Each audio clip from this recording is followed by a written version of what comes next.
गया था जिसमें कि आपने बताया था हमारी बॉडी की हीलिंग कैपेसिटी के बारे में, कैपेबिलिटीज़ के बारे में, वो लोगों ने बहुत ज़्यादा पसंद किया। ब्रेथ वर्क के ऊपर, सांसों के विज्ञान के ऊपर, तो आप डिटेल में उनके साथ शेयर करें। तो स्वागत है आपका एक बार फिर से डॉक्टर शिखा पॉडकास्ट में। Thank you so much, thanks for having me. सांसों के विज्ञान के बारे में मैं ये जानना चाहती हूँ आपसे कि ये सांसों का विज्ञान क्या है? क्योंकि सांस तो हमें लगता है बहुत बेसिक सी चीज़ है, पैदा हुए हैं, सांस तो अपने आप ले ही रहे हैं, ना किसी चीज़ की ट्रेनिंग ली हमने, और ये तो अपने आप चलती रहती हैं, फोकस भी ना करो तो भी सांस तो हम लेते ही रहते हैं। तो ये सांसों का विज्ञान क्या है? मैंने अभी रिसेंटली कुछ टाइम पहले एक जोक भी सुना, वो कह रहे थे कि सांसों के बारे में भी आजकल ऐसे बात हो रही है कि हमें सांस भी नहीं लेना आता। और वाकई ये बिल्कुल सही है कि हमें सांस भी नहीं लेना आता, या यूं कहें कि हमने उस सांस को बहुत ज़्यादा ख़राब कर लिया है। हमें वो जो सही तरीका था, हम उसके साथ कनेक्टेड नहीं है। और जहाँ तक बात आती है सांसों के विज्ञान की, तो जैसे ये कहा जाता है कि समंदर जो है वो इतना ज़्यादा वास्ट है, इतना ज़्यादा गहरा है कि उसको जानने के लिए मेरे ख्याल हम उसको कभी जान नहीं पाएंगे। ब्रह्मांड के बारे में भी ऐसे ही कहा जाता है कि ब्रह्मांड इतना बड़ा और इतना विशाल और इतना वास्ट है कि हम उसके बारे में शायद कभी जान नहीं पाएंगे। इनसे भी ज़्यादा गहरा और इनसे भी ज़्यादा विशाल जो चीज़ है वो हमारी सांस है। यानी हमारी सांसों के अंदर ऐसे ऐसे रहस्य छुपे हैं जो इस ब्रह्मांड की हर एक चीज़ को उजागर करने का मादा रखते हैं। और मुझे लगता है कि अगर सांसों को थोड़ा सा जानने की तरफ आगे बढ़ा जाए तो हम किसी भी चीज़ तक पहुंच सकते हैं। और जैसे अगर आज आप देखो कि हमारी जो सांसें हैं, एक इंसान की जो एवरेज ब्रेथ वो लेता है दिन में, वो लगभग 23,000 के आसपास होती हैं। और इन 23,000 में से एक भी सांस हमारी कॉन्शियस नहीं है। इनफैक्ट अगर मैं ये कहूँ कि 99.99% ब्रेथ हम अनकॉन्शियसली ले रहे हैं, जबकि सांसें सिर्फ एक सर्वाइवल का टूल नहीं थी। सांसें वो द्वार थी जहां से हर एक रहस्य का दरवाजा खोला जा सकता था। सांसें वो जगह थी जहां से अपनी हीलिंग की शुरुआत की जा सकती थी, जहां से इस ब्रह्मांडीय ऊर्जा के साथ कनेक्ट किया जा सकता था। तो वो 23,000 सांसें सिर्फ सांसें नहीं हैं, बल्कि दिन में मिलने वाले 23,000 मौके हैं जो हम लगातार हर एक ब्रेथ के साथ चूकते चले जा रहे हैं। और अगर हम उसको थोड़ा सा जान लें, उस विज्ञान को थोड़ा सा समझ लें, तो मुझे लगता है न सिर्फ हम अपनी ज़िंदगी में अपने शरीर के, अपने मन के लिए, अपनी मेंटल और फिजिकल हेल्थ को बेटर कर पाते हैं, बल्कि जीवन का हर एक वो प्रश्न जिसका सवाल का जवाब हमें कहीं नहीं मिल रहा है, वो अगर हम अपनी सांसों को समझ जाएं तो वो हमें वहाँ से मिल सकता है। इतना बड़ा विज्ञान है ये, जिसके बारे में हमारे ऋषि मुनि योगी सदियों से बात करते आए हैं। और आज तो मेडिकल साइंसेज भी, मॉडर्न साइंसेज भी आज ब्रेथ के ऊपर इतना काम कर रही हैं और इसके इतने ब्यूटीफुल एस्पेक्ट्स निकल के आ रहे हैं जो अमेजिंगली लोगों की ज़िंदगी में बदलाव ला रहे हैं। ये वैसे कमाल है जो अभी आपने सारी बातें बताई है ना, कि ऐसे मतलब लगता है ना कि सांसें तो हम ऑटोमेटिकली लेते ही जा रहे हैं। तो आपने बताया कि उसको हम यूज़ करके, आपने हीलिंग वर्ड यूज़ किया कि हम हील कर सकते हैं, हम ब्रह्मांड के साथ कनेक्ट हो सकते हैं। तो सबसे पहले मैं हीलिंग के बारे में जानना चाहूँगी कि क्या ये हीलिंग फिजिकल लेवल पे है कि हमारे जो साइकोलॉजिकल इश्यूज़ हैं उनकी हीलिंग के लिए सांसों को हम यूज़ कर सकते हैं? मुझे लगता है बहुत अच्छा सवाल है, और ये जो सवाल है ये ऑडियंस इससे कनेक्ट कर पाएगी। क्योंकि आज आप देखो, ज़्यादातर लोग जो हैं वो, ज़्यादातर क्या मतलब, लगभग हर एक इंसान जो है वो ऑटोमेटेड ब्रेथ ले रहा है। उसकी ब्रेथ अपने आप ब्रेथ तो अपने आप ही चलेगी, एक ऑटोमेटेड सिस्टम है। लेकिन over the period of time, over the period of decades, हमने इस सांस को डिसरप्ट कर लिया है। हमारे डीएनए में, हमारे बॉडी के आज स्ट्रक्चर में जो सांस जो आज चल रही है, ये एक्चुअल में हमारी सांस नहीं थी। अगर हम इस सांस के साथ थोड़ा सा ब्रेथ वर्क, जिसको आज मॉडर्न टर्म्स में ब्रेथ वर्क बोला जाता है, और हमारे पास प्राणायाम और बहुत से ऐसे टूल्स और टेक्निक्स थी जिससे हम इसको साध सकते थे, हर एक चीज़ के लिए अलग अलग, तो वो हमारे पास मौजूद हैं। और अगर जहाँ तक हम हीलिंग की बात करें या अपने इमोशंस की बात करें, तो हमारा, ऐसा कहा जाता है कि जो ब्रेथ है ये हमारा एक इमोशनल कंपस है। जैसे कंपस हमें दिशा दिखाता है, किधर जाना है, कौन सी दिशा में साउथ है, कहाँ पर नॉर्थ है, ठीक उसी तरह हमारे इमोशंस को भी डायरेक्शन देने का काम करती हैं हमारी सांसें। और हमारे इमोशंस ही हमारे शरीर के लिए, हमारे मन के लिए, हमारे दिमाग के लिए कुछ भी पैदा करने का पोटेंशियल रखते हैं। जैसे मैं अभी एक छोटा सा एग्जाम्पल देना चाहूँगा। जैसे हम कहते हैं कि अगर कोई इंसान गुस्से में है तो उसकी सांसें तेज चलने लगती हैं। कोई इंसान बिल्कुल शांत है तो उसकी सांसें बहुत शांत चलने लगती हैं। कोई खुश है तो सांसें अलग तरह से चलने लगती हैं। कोई डर में है तो सांसें अलग तरह से चलने लगती हैं। तो सिर्फ ये इमोशंस ही सांसों को प्रभावित नहीं कर रहे हैं, बल्कि सांसें भी वाइसा वर्सा इन इमोशंस को प्रभावित कर सकती हैं। जैसे अभी जितने भी लोग हम सब यहाँ पर स्टूडियो में हैं, मैं एक छोटा सा काम करने के लिए सबको बोलता हूँ हम सब अभी क्या करेंगे, इंक्लूडिंग यू एंड मी, हम लोग, मैं अभी इनहेल और एक्सेल करने के लिए बोलूँगा और डीप ब्रेथ्स लेने के लिए बोलूँगा, तो हम ये एक छोटा सा प्रोसेस करेंगे, ठीक है? तो हम अभी सबसे पहले इनहेल करते हैं, बहुत स्लो और डीप इनहेल, एक्सेल बहुत स्लो और डीप रिलैक्सेशन के साथ एक्सेल, फिर से बहुत स्लो इनहेल,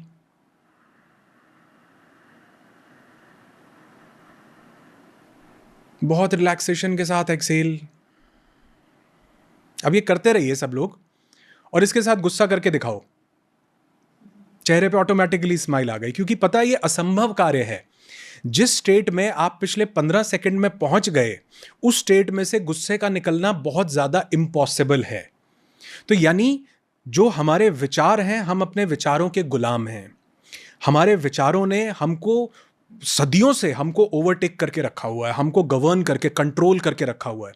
और आज दिक्कत यही हो रही है कि हम विजन बोर्ड, एफर्मेशंस, टेक्निक्स और टूल्स लगा के सब अपने विचारों को कंट्रोल करने की कोशिश कर रहे हैं, जिससे हम उनको कंट्रोल नहीं कर पाते, हम उनको सप्रेस कर देते हैं। लेकिन हमारे जो विचार, जो हमारे मालिक बने बैठे हैं, जिनके हम गुलाम हैं, वो विचार जो हैं वो इस श्वास के गुलाम हैं, वो हमारी ब्रेन वेव्स के गुलाम हैं। तो अगर हमारी ब्रेन वेव्स जैसी होंगी, हमारे विचार उसी स्टेट से निकल के आएंगे और बॉडी में वैसे ही केमिकल्स रिलीज करेंगे। और ब्रेन वेव्स कैसी होंगी, वो हमारी सांसों के ऊपर निर्भर करता है कि हम अपनी सांसों से अपनी ब्रेन वेव्स को ऑल्टर कर सकते हैं। जैसे अभी हम एक डीप रिलैक्सेशन की स्टेट में गए, जब हम बात करना शुरू किया तो हम हाई बीटा में थे, जब हमने ये सांसों का प्रयोग किया तो हम लोअर बीटा में आ गए, और यही प्रयोग अगर हम थोड़ी देर कॉन्टिन्यूसली करें तो हम अल्फा में चले जाएंगे। अब जब हम माइंड की अल्फा की स्टेट में होंगे, तो उस स्टेट में हम चाह करके भी डर नहीं सकते, उस स्टेट में हम चाह करके भी गुस्सा नहीं कर सकते। तो यानी जो हमारे इमोशंस हमारे शरीर को डिसरप्ट कर रहे हैं, बीमारियां दे रहे हैं, तो अगर हम अपनी सांसों को बदल लें तो क्यों ना हम अपने इमोशंस के ऊपर एक गवर्नेंस हासिल कर सकते हैं। वो इमोशंस जिनके हम गुलाम थे, तो कहते हैं ना कि मतलब गुरु का गुरु सुप्रीम गुरु हो जाता है, वैसे ही वो इमोशंस जो हमें गवर्न कर रहे थे, उन इमोशंस को गवर्न कर सकती हैं सांसें। तो क्यों ना सीधा सुप्रीम कोर्ट में अर्जी लगाई जाए, सीधा अपनी सांसों के ऊपर काम किया जाए कि वो हमारे इमोशंस को भी संभाल लें और वो हमारी सेहत को भी कंट्रोल में रख लें। इसीलिए सांसों को इमोशनल कंपस बोला जाता है कि अगर सही तरीका, सही टूल, सही टेक्निक पता हो, तो हम न सिर्फ अपने विचारों पर, अपने शरीर में रिलीज होने वाले केमिकल्स पर, बल्कि उसके साथ साथ हम बहुत सी बीमारियों के ऊपर भी एक कंट्रोल हासिल कर सकते हैं। राइट, तो बहुत अच्छे से आपने ये चीज़ एक्सप्लेन किया कि कितना इंपॉर्टेंट है अपनी सांसों के ऊपर कंट्रोल करना, कि मेन वो चीज़ है जिसको अगर हम कंट्रोल में आए तो हमारा स्टेट ऑफ माइंड जो है हम उसको कंट्रोल कर Alter कर सकते हैं। हमें और किसी चीज़ के ऊपर वर्क करने की ज़रूरत नहीं है, डिफरेंट डिफरेंट इमोशंस के ऊपर। तो आप बात कर रहे थे ना, तो उसमें आप बात कर रहे थे स्टेट ऑफ माइंड बीटा होता है, फिर बीटा में चला जाता है, अल्फा में चला जाता है। तो मैं चाहती हूँ कि आप इस पर थोड़ी सी एक बार क्लैरिटी दीजिए ऑडियंस को, ताकि हमें समझ में आए ये कि अल्फा में जाने का मतलब क्या है और अल्फा में क्यों जाना है हमें। देखो, हमारे ब्रेन जो है, इसकी ब्रेन वेव्स होती हैं, ये कुछ तरंगें रिलीज़ कर रहा है, और वो तरंगें इस बेसिस पर रिलीज़ हो रही हैं कि हमारी मेंटल स्टेट क्या है। और ये तरंगें 5 तरह की हैं, जो कि बीटा से शुरू होती हैं। बीटा यानी एक ऐसी स्टेट जहाँ पर हमारा माइंड जो है ये 30 हर्ट्ज तक जाती है, बीटा की स्टेट, जहाँ पर हमारा माइंड, ये बीटा भी 2 स्टेट्स में होता है, एक हायर बीटा, एक लोअर बीटा। हायर बीटा का मतलब है जहां पर हम स्ट्रेस में हैं, जहां पर हम बहुत ज़्यादा कुछ सोच रहे हैं, चिंता कर रहे हैं, तनाव में हैं, आउटर वर्ल्ड में कुछ करने के लिए काम कर रहे हैं। अगर हम लोअर बीटा में आ जाते हैं, तो लोअर बीटा का मतलब है कि अब हमने अपने माइंड को थोड़ा सा शांत कर लिया, हम काम कर रहे हैं, हम बात कर रहे हैं, हम कुछ भी कर रहे हैं, लेकिन हम तनाव में नहीं हैं। माइंड उतना ही एक्टिव है, लेकिन अब वो चिंतावश उस एक्टिविटी को नहीं कर रहा है। यह है बीटा। बीटा से नीचे की स्टेट में जब हम जाते हैं, इसको बोला जाता है अल्फा। अल्फा का मतलब जब आपका माइंड थोड़ा सा और रिलैक्स हो गया, शांत हो गया। जैसे रात को सोने से पहले हम अल्फा के मोड में होते हैं, जैसे हम मेडिटेशन शुरू करते हैं तो हम अल्फा के मोड में होते हैं, जैसे हम बहुत ज़्यादा पीस महसूस कर रहे होते हैं तो हम अल्फा के मोड में होते हैं। तो अगर हमारा ब्रेन बीटा से अल्फा में जाएगा तो ब्रेन वेव स्लो हो जाती हैं। बीटा में ये ऐसे हैं, अल्फा में ये स्लो हैं और स्लो हो गई, यानी ब्रेन की जो एक्टिविटी है वो एक्टिविटी थोड़ी सी काम डाउन हो गई। अल्फा के बाद स्टेट आती है थीटा की। थीटा वो स्टेट है जिसमें जब हम नींद में चले जाते हैं तो हम थीटा में चले जाते हैं, जब हम डीप मेडिटेटिव स्टेट में होते हैं तो हम थीटा में होते हैं। ये माइंड की और ज़्यादा काम स्टेट है। इस समय हम बाहर कुछ भी नहीं सोच रहे, क्या होगा, कब पॉडकास्ट शुरू होगा, कब खत्म होगा, ऑफिस कब निकलूंगा, सारा ये कुछ भी विचार नहीं है। तो अब क्या हो रहा है, बॉडी का ऑटोनॉमिक नर्वस सिस्टम, हमारा सबकॉन्शियस माइंड ही सिर्फ ऑपरेट कर रहा है, हमारा कॉन्शियस माइंड बचा ही नहीं है। थीटा के बाद स्टेट आती है डेल्टा की। ये वो स्टेट है जिसको एडवांस्ड मेडिटेटर्स एक्सपीरियंस कर पाते हैं। हमारे रिट्रीट्स में जो लोग आते हैं, जब वो डीप मेडिटेशंस में जाते हैं, वो स्टेट को एक्सपीरियंस कर पाते हैं। जब आप सोते हैं, सोते हुए जब आप बहुत गहरी नींद में चले जाते हैं, जिसको हम डीप स्लीप बोलते हैं, वो डीप स्लीप को हम डेल्टा में एक्सपीरियंस कर पाते हैं। अब इस जैसे बीटा की जो ब्रेन वेव्स थी वो लगभग 30 तक जा रही थी, डेल्टा की ब्रेन वेव्स 0.2 तक रह जाती हैं। यानी ब्रेन वेव्स का मतलब अब ब्रेन जो है कुछ एक्टिविटी नहीं कर रहा है, माइंड जो है वो सोच नहीं रहा है, ज़्यादा भटक नहीं रहा है, बिल्कुल काम है। बॉडी अपना जो सबकॉन्शियस माइंड है या जो हमारा अनकॉन्शियस स्टेट है, बॉडी सिर्फ और सिर्फ वहाँ से ऑपरेट कर रही है। और इसके बाद आती है स्टेट गामा की। ये जो गामा है, हमें ऐसा लगता है कि अब ये डेल्टा के बाद आई है तो ये 0.2 से भी नीचे जाएगी, नहीं, उसके बाद डेथ है, उसके बाद स्टेट नहीं है। उसके बाद जो गामा की स्टेट है, ये बीटा से जो 30 बीटा टच कर रहा था, ये 30 से ऊपर जाती है, ये 30 से लेके 100 तक जाती है। जैसे बीटा में हम लोग कॉन्शियस थे लेकिन हम स्ट्रेस्ड में थे, जब हम उस कॉन्शियस स्टेट में इतना ज़्यादा कॉन्शियस हो जाते हैं कि हम विचारों को हटा ही देते हैं और सिर्फ चेतना के साथ चैतन्य हो जाते हैं, तो हम गामा को एक्सपीरियंस करते हैं, जिसमें हमारी ब्रेन वेव्स 30 से शूट अप करके 40, 50, 60, 70, 100, यानी हम कॉस्मिक एनर्जी के साथ अलाइन हो जाते हैं। माइंड पूरा एक्टिव है, लेकिन एक्टिविटी में वो स्ट्रेस नहीं है, वो परेशान नहीं है, वो सांसारिक गतिविधियों में कुछ सोच नहीं रहा, वो सिर्फ उस कॉस्मिक एक्टिविटी के साथ अलाइन हो जाता है। तो ये हमारे ब्रेन की अलग अलग स्टेट्स हैं, बीटा से लेकर के गामा तक। हाई बीटा हमको स्ट्रेस का मोड देता है, अराउजल देता है, चिंता देता है, तनाव देता है। और वहीं जब हम अल्फा के बाद थीटा में और थीटा के बाद डेल्टा में जाना शुरू करते हैं, तो ये हमको स्ट्रेस से रिलैक्सेशन देता है, कामनेस देता है, पीस देता है, हीलिंग देता है। आप कभी भी बीटा में आप हील नहीं कर सकते, body fight and flight mode में है। हील कब होगा? जब आप अल्फा से थीटा, थीटा से डेल्टा, डेल्टा से गामा, यानी body rest and digest mode में आएगी, रिलैक्स करेगी, एक एक सेल, एक एक कोशिका उस ब्रह्मांडीय ऊर्जा से कनेक्ट करेगी। और इसका पूरा का पूरा द्वार और दरवाजा जो है, ये हमारी सांसों से खुलता है।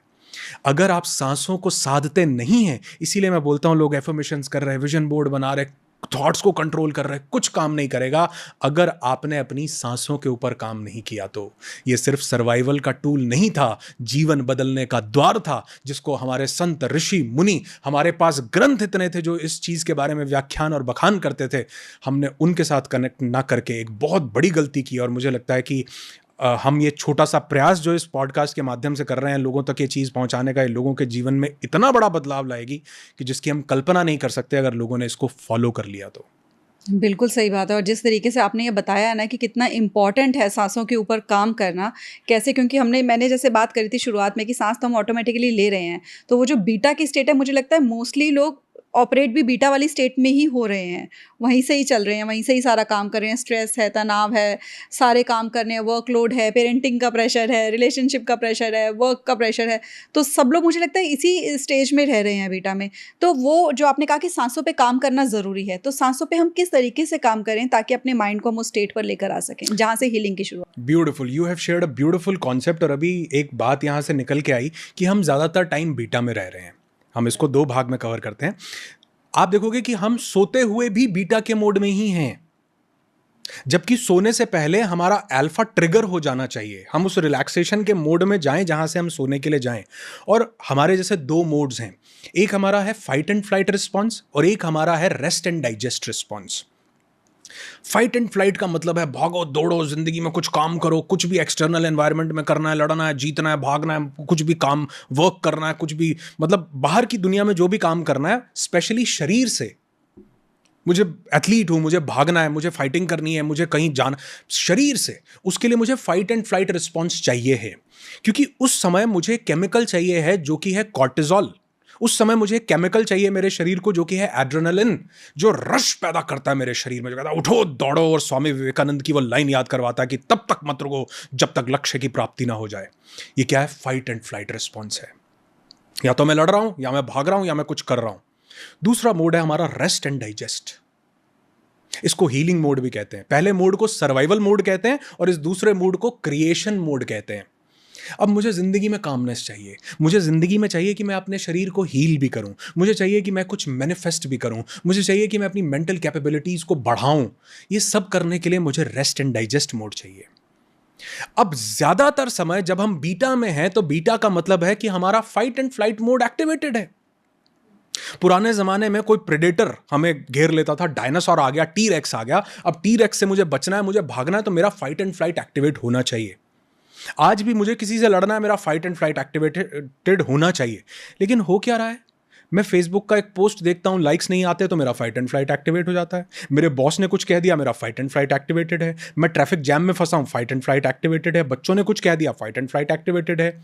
हस्बैंड वाइफ के बीच में आर्ग्यूमेंट हो गया, फाइट एंड फ्लाइट एक्टिवेटेड है।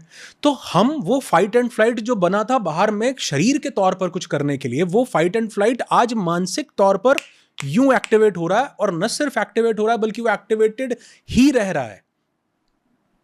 हम रेस्ट एंड डाइजेस्ट में जा ही नहीं पा रहे हैं, और हम कितना ही कंट्रोल करें कि नहीं, मैं ये विचार, मैं ट्रैफिक में परेशान नहीं। अरे भैया, हमने जब तक अपनी सांसों को साधा नहीं है तब तक हम विचारों को नहीं साध सकते, क्योंकि वो सांसों के गुलाम हैं और हम उनके गुलाम हैं। तो अगर हम अपनी ब्रेथ के ऊपर थोड़ा सा काम करें, सेकंड पार्ट में आपने पूछा कि क्या वो चीजें हो सकती हैं जिससे हम ये काम कर सकते हैं कि हम बीटा से निकल के अल्फा में जाएं, यानी फाइट एंड फ्लाइट से निकल के हम रेस्ट एंड डाइजेस्ट में आए। उसके लिए हमारा माइंड हमारी ब्रेथ से समझता है कि मैं किस स्टेट में हूं। जैसे मैं तेज तेज सांसें ले रहा हूं तो माइंड समझता है कि कुछ फियरफुल सिचुएशन है, कोई अलर्ट मोड को एक्टिवेट करने का समय है, कुछ बाहर की दुनिया में कुछ करने का समय है। और हम नोट करेंगे कि ज्यादातर टाइम्स, इनफैक्ट मैंने ये जो आंकड़ा बोला ये गलत नहीं है, ये एग्जैजरेशन नहीं है, कि 99.99% सांसें अनकॉन्शियस, हम कॉन्शियसली नहीं ले रहे हैं, और 99.99% टाइम्स दिन में हमारी सांस छोटी है, शैलो है, और हमारी चेस्ट से हो रही है। और जब भी हमारी सांस छोटी, शैलो और चेस्ट से होगी तो ब्रेन को सिग्नल जाता है कि यू आर इन डेंजर, आप फियर में हो, आप सर्वाइवल मोड में, आप क्रिएशन मोड में नहीं हो। क्योंकि हमारे पास दिमाग में इतने विचार, जो अभी मैंने शेयर किए, पेरेंटिंग का स्ट्रेस, रिलेशनशिप का स्ट्रेस, काम का स्ट्रेस, वर्कलोड का प्रेशर, ये सब हमारी सांसों को छोटा रखे हुए हैं। तो सबसे पहला तरीका, हम आगे और भी टूल्स एंड टेक्निक्स जानेंगे, लेकिन सबसे पहला तरीका जो है कि हमें अपनी सांसों को गहरा कर लेना है। यानी 23,000 सांस हम एक दिन में ले रहे हैं, उस 23,000 में से कोशिश करो कि सबसे पहले 23 सांसें कॉन्शियसली और गहरी लेनी शुरू करें। सिर्फ 23, 5-5 करके भी लेंगे तो चलेगा, और धीरे धीरे फिर हम इसकी प्रैक्टिस को आगे बढ़ाएं। गहरी का मतलब है इसके 3 कंपोनेंट होने चाहिए। सांस धीरे होनी चाहिए, स्लो, सांस नाभि में जाए, और सांस जो है आराम से जाए। मतलब नाभि में जाए तो ये मतलब नहीं है कि एकदम से नहीं, आराम से जाए। 3 फैक्टर्स। तो अगर हम अपनी सांस को गहरा कर लें और कॉन्शियसली ब्रेथ को देखें कि ये सांस अंदर गई, ये सांस बाहर, और एक सांस को लेने में हम जो है मतलब लगभग 7 से 8 से 10 सेकंड का समय लगाएं आराम से, और सांस को छोड़ने में भी 10 सेकंड का समय लगाएं। तो ये हुआ हमारा डीप डायाफ्रेगमेटिक ब्रीदिंग, जिसको सोल ब्रीदिंग भी कहा जाता है। कि अगर हम इस तरीके से सांस लेंगे तो हमारा बीटा से निकल के अल्फा में आना तय हो जाएगा। और अब मैं ये नहीं कह रहा हूं जिंदगी में तनाव नहीं आएगा, पेरेंटिंग का स्ट्रेस नहीं आएगा, रिलेशनशिप आएगा, लेकिन अगर आपकी सांसें गहरी हैं तो वो वापस भी चला जाएगा। अब तो वो वापस ही नहीं जा रहा है। वो स्ट्रेस एक दिन नहीं बल्कि 6-6 महीने तक इंसान को पकड़े रहता है। 6 महीने पहले ऐसा हुआ था, तब ऐसा हुआ था, 2001 में मेरे, हमने पता नहीं कितनी पुरानी चीजें पकड़ रखी हैं, क्योंकि हम वैसे ही सांस ले रहे हैं जैसे उस समय हमारे पास हमारी सांसें थी, शैलो, चेस्ट से टाइट। और दिनचर्या में भी हम वैसी ही सांस ले रहे हैं, तो हमारा ब्रेन डिफरेंशिएट ही नहीं कर रहा कि डर रहा था तब भी ऐसी सांस थी और दिन में भी ऐसी सांस है। तो it means you are in fear, you are in danger, you are in survival mode. सांस को गहरा करो, लंबा करो, शांत करो। आप देखो, अगर ये प्रैक्टिस 23,000 में से 23 सांसें भी अगर हम ऐसी लेनी शुरू कर दें, तो आप देखो दिन भर में हम उस अल्फा मोड को ज़्यादा ट्रिगर करेंगे और अपने माइंड को, बॉडी को हर आयाम में कॉन्कर कर पाएंगे। तो अभी जो आप बात कर रहे थे ना, तो उसमें मैंने एक चीज़ ऑब्जर्व की कि आपने बोला कि इनहेल हमको गहरा डीप ब्रेथ करनी है, इनहेल करना है, बेली ब्रीदिंग करनी है, और उसके बाद उसको एक्सहेल भी आराम से करना है। तो इसका मतलब मुझे ये मैंने ऑब्जर्व किया कि एक्सहेल पे भी हमको स्ट्रेस करना है, उसकी भी एक इम्पॉर्टेंस है। तो इनहेल के साथ साथ एक्सहेल की क्या इम्पोर्टेंस है? बहुत बढ़िया, मतलब ये एक बहुत बढ़िया क्लैरिटी देगा, क्योंकि इस पे लोग कम बात कर रहे हैं। इसके 2 एस्पेक्ट्स हैं। पहला तो ये कि हमारी ब्रीदिंग सिंक्रोनाइज्ड होनी चाहिए। हम इसको बोलते हैं कोहेरेंट ब्रीदिंग। कोहेरेंस का मतलब है कि जिस मात्रा में हम इनहेल कर रहे हैं उसी अमाउंट में हम लोग एक्सहेल करें। तो जब इनहेल और एक्सहेल बराबर होगा तो इसको हम लोग बोलते हैं साइन वेव ब्रीदिंग। एक परफेक्ट साइन बनता है, इनहेल एक्सहेल, परफेक्ट साइन बनता है।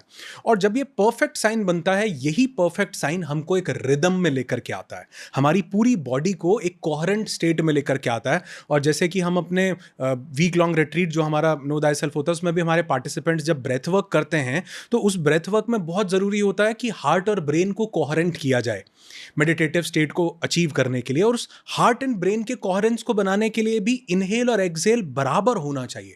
वैसे बहुत सी अलग अलग टेक्निक्स हैं, बहुत डिफरेंट डिफरेंट तरीके होते हैं, लेकिन अगर हमारा इनहेल और एक्सहेल बराबर होगा, 5 सेकंड का इनहेल, 5 सेकंड का एक्सहेल, 5 सेकंड का इनहेल, तो वो क्या होगा, वो हमारी ब्रीदिंग को कोहेरेंट करेगा।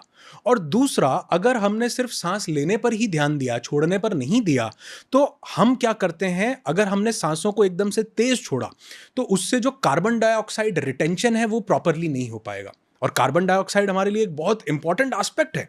तो हमारे लिए तो ऑक्सीजन इंपॉर्टेंट है मैम। कार्बन डाइऑक्साइड भी उतना ही इंपॉर्टेंट है।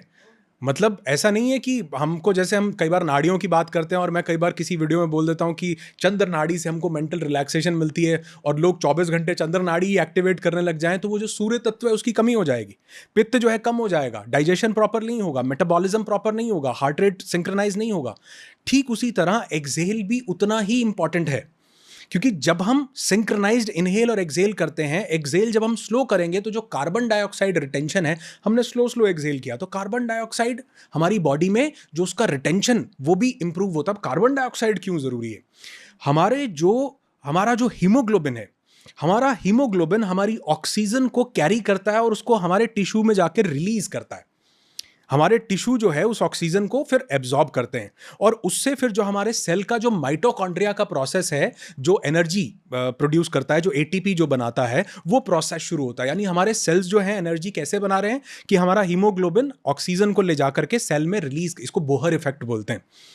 अब अगर हमारे पास कार्बन डाइऑक्साइड प्रॉपर नहीं है तो हमारा हीमोग्लोबिन हमारी ऑक्सीजन को टिश्यू में छोड़ता ही नहीं है। ओह, ऑक्सीजन को टिश्यू में छोड़ने के लिए कार्बन डाइऑक्साइड चाहिए। अगर कार्बन डाइऑक्साइड रिटेंशन हम लोग करते हैं, टॉलरेंस हमने सही टॉलरेंस कार्बन डाइऑक्साइड का डेवलप किया बॉडी में, तो हमारी बॉडी जो है, वो टिश्यूज जो हैं, वो सेल्स जो हैं, वो उस ऑक्सीजन को प्रॉपरली एब्जॉर्ब कर पाते हैं। और दुनिया की कोई भी बीमारी हाइपर ऑक्सीजनेटिव एनवायरनमेंट में नहीं रह सकती। इनफैक्ट हमारे सेल्स जो लगातार गलत बीमारियों की वजह से म्यूटेट हो रहे हैं, जो लाइफस्टाइल डिजीजेस जिनको आज हम बोल देते हैं, उनको भी हम कम कर सकते हैं अगर हमारे सेल प्रॉपरली हाइपर ऑक्सीजनेटिव एनवायरनमेंट में रहें, उनको ऑक्सीजन प्रॉपरली मिले। वो कब मिलेगी, जब हमारे पास कार्बन डाइऑक्साइड सही मात्रा में हमारी बॉडी के पास होगा और हमारी बॉडी का CO2 tolerance, carbon dioxide tolerance सही होगा।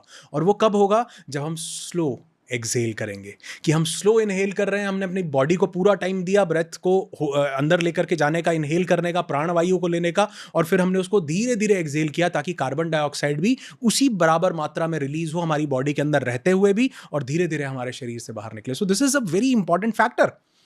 कार्बन डाइऑक्साइड सही होगा, हमारा ऑटोनॉमिक नर्वस सिस्टम सही होगा। कार्बन डाइऑक्साइड सही होगा, हमारी बॉडी का जो CNS, जो पैरासिम्पैथेटिक और सिंपैथेटिक नर्वस सिस्टम का जो कॉम्बिनेशन हमारा शरीर बनाता है, वो परफेक्टली बना पाएगा। और ये तब होगा जब हम इनहेल और एक्सहेल एक साइन वेव ब्रीदिंग पैटर्न के साथ करेंगे, और एक एक सेल तक, एक एक टिश्यू तक हम ऑक्सीजन को सही से पहुंचाएंगे। राइट। तो जैसे आपने बताया कि हमको एक्सहेल पे भी वर्क करना है, क्योंकि कार्बन डाइऑक्साइड भी हमारे लिए इतना इंपॉर्टेंट होता है। मैंने ये कभी नहीं, मुझे मालूम था कि इतना ज़्यादा इंपॉर्टेंट होता है कार्बन डाइऑक्साइड, क्योंकि हमें तो यही लगता था कि ऑक्सीजन इनहेल करो और कार्बन डाइऑक्साइड को एक्सहेल हमको करना होता है। तो इतनी इंपॉर्टेंस है उसकी। तो क्या उसको रिटेन करने के लिए, आपने कहा कि हाइपर ऑक्सीजनेटिव जो एनवायरनमेंट है वो बहुत ज़रूरी है, तो उसको मेंटेन करने के लिए हमको सिर्फ ये जो हम ब्रीदिंग करेंगे, जैसे आपने स्लो कहा कि वो एक रिदम में होनी चाहिए, तो वो उससे मेंटेन हो जाएगा? 2 फैक्टर्स ऐसे हैं जो कार्बन डाइऑक्साइड टॉलरेंस को हमारी बॉडी में बढ़ा सकते हैं। सबसे पहला फैक्टर तो ये है कि हम स्लो ब्रीदिंग करें और स्लो ब्रीद आउट करें। यानी हमने 6-7 सेकंड लगाकर इनहेल किया, 8 सेकंड लगाकर, नॉर्मली तो आप देखोगे 1-1.5 सेकंड में ही इनहेल हो रहा है और 1-1.5 सेकंड में ही एक्सहेल हो रहा है।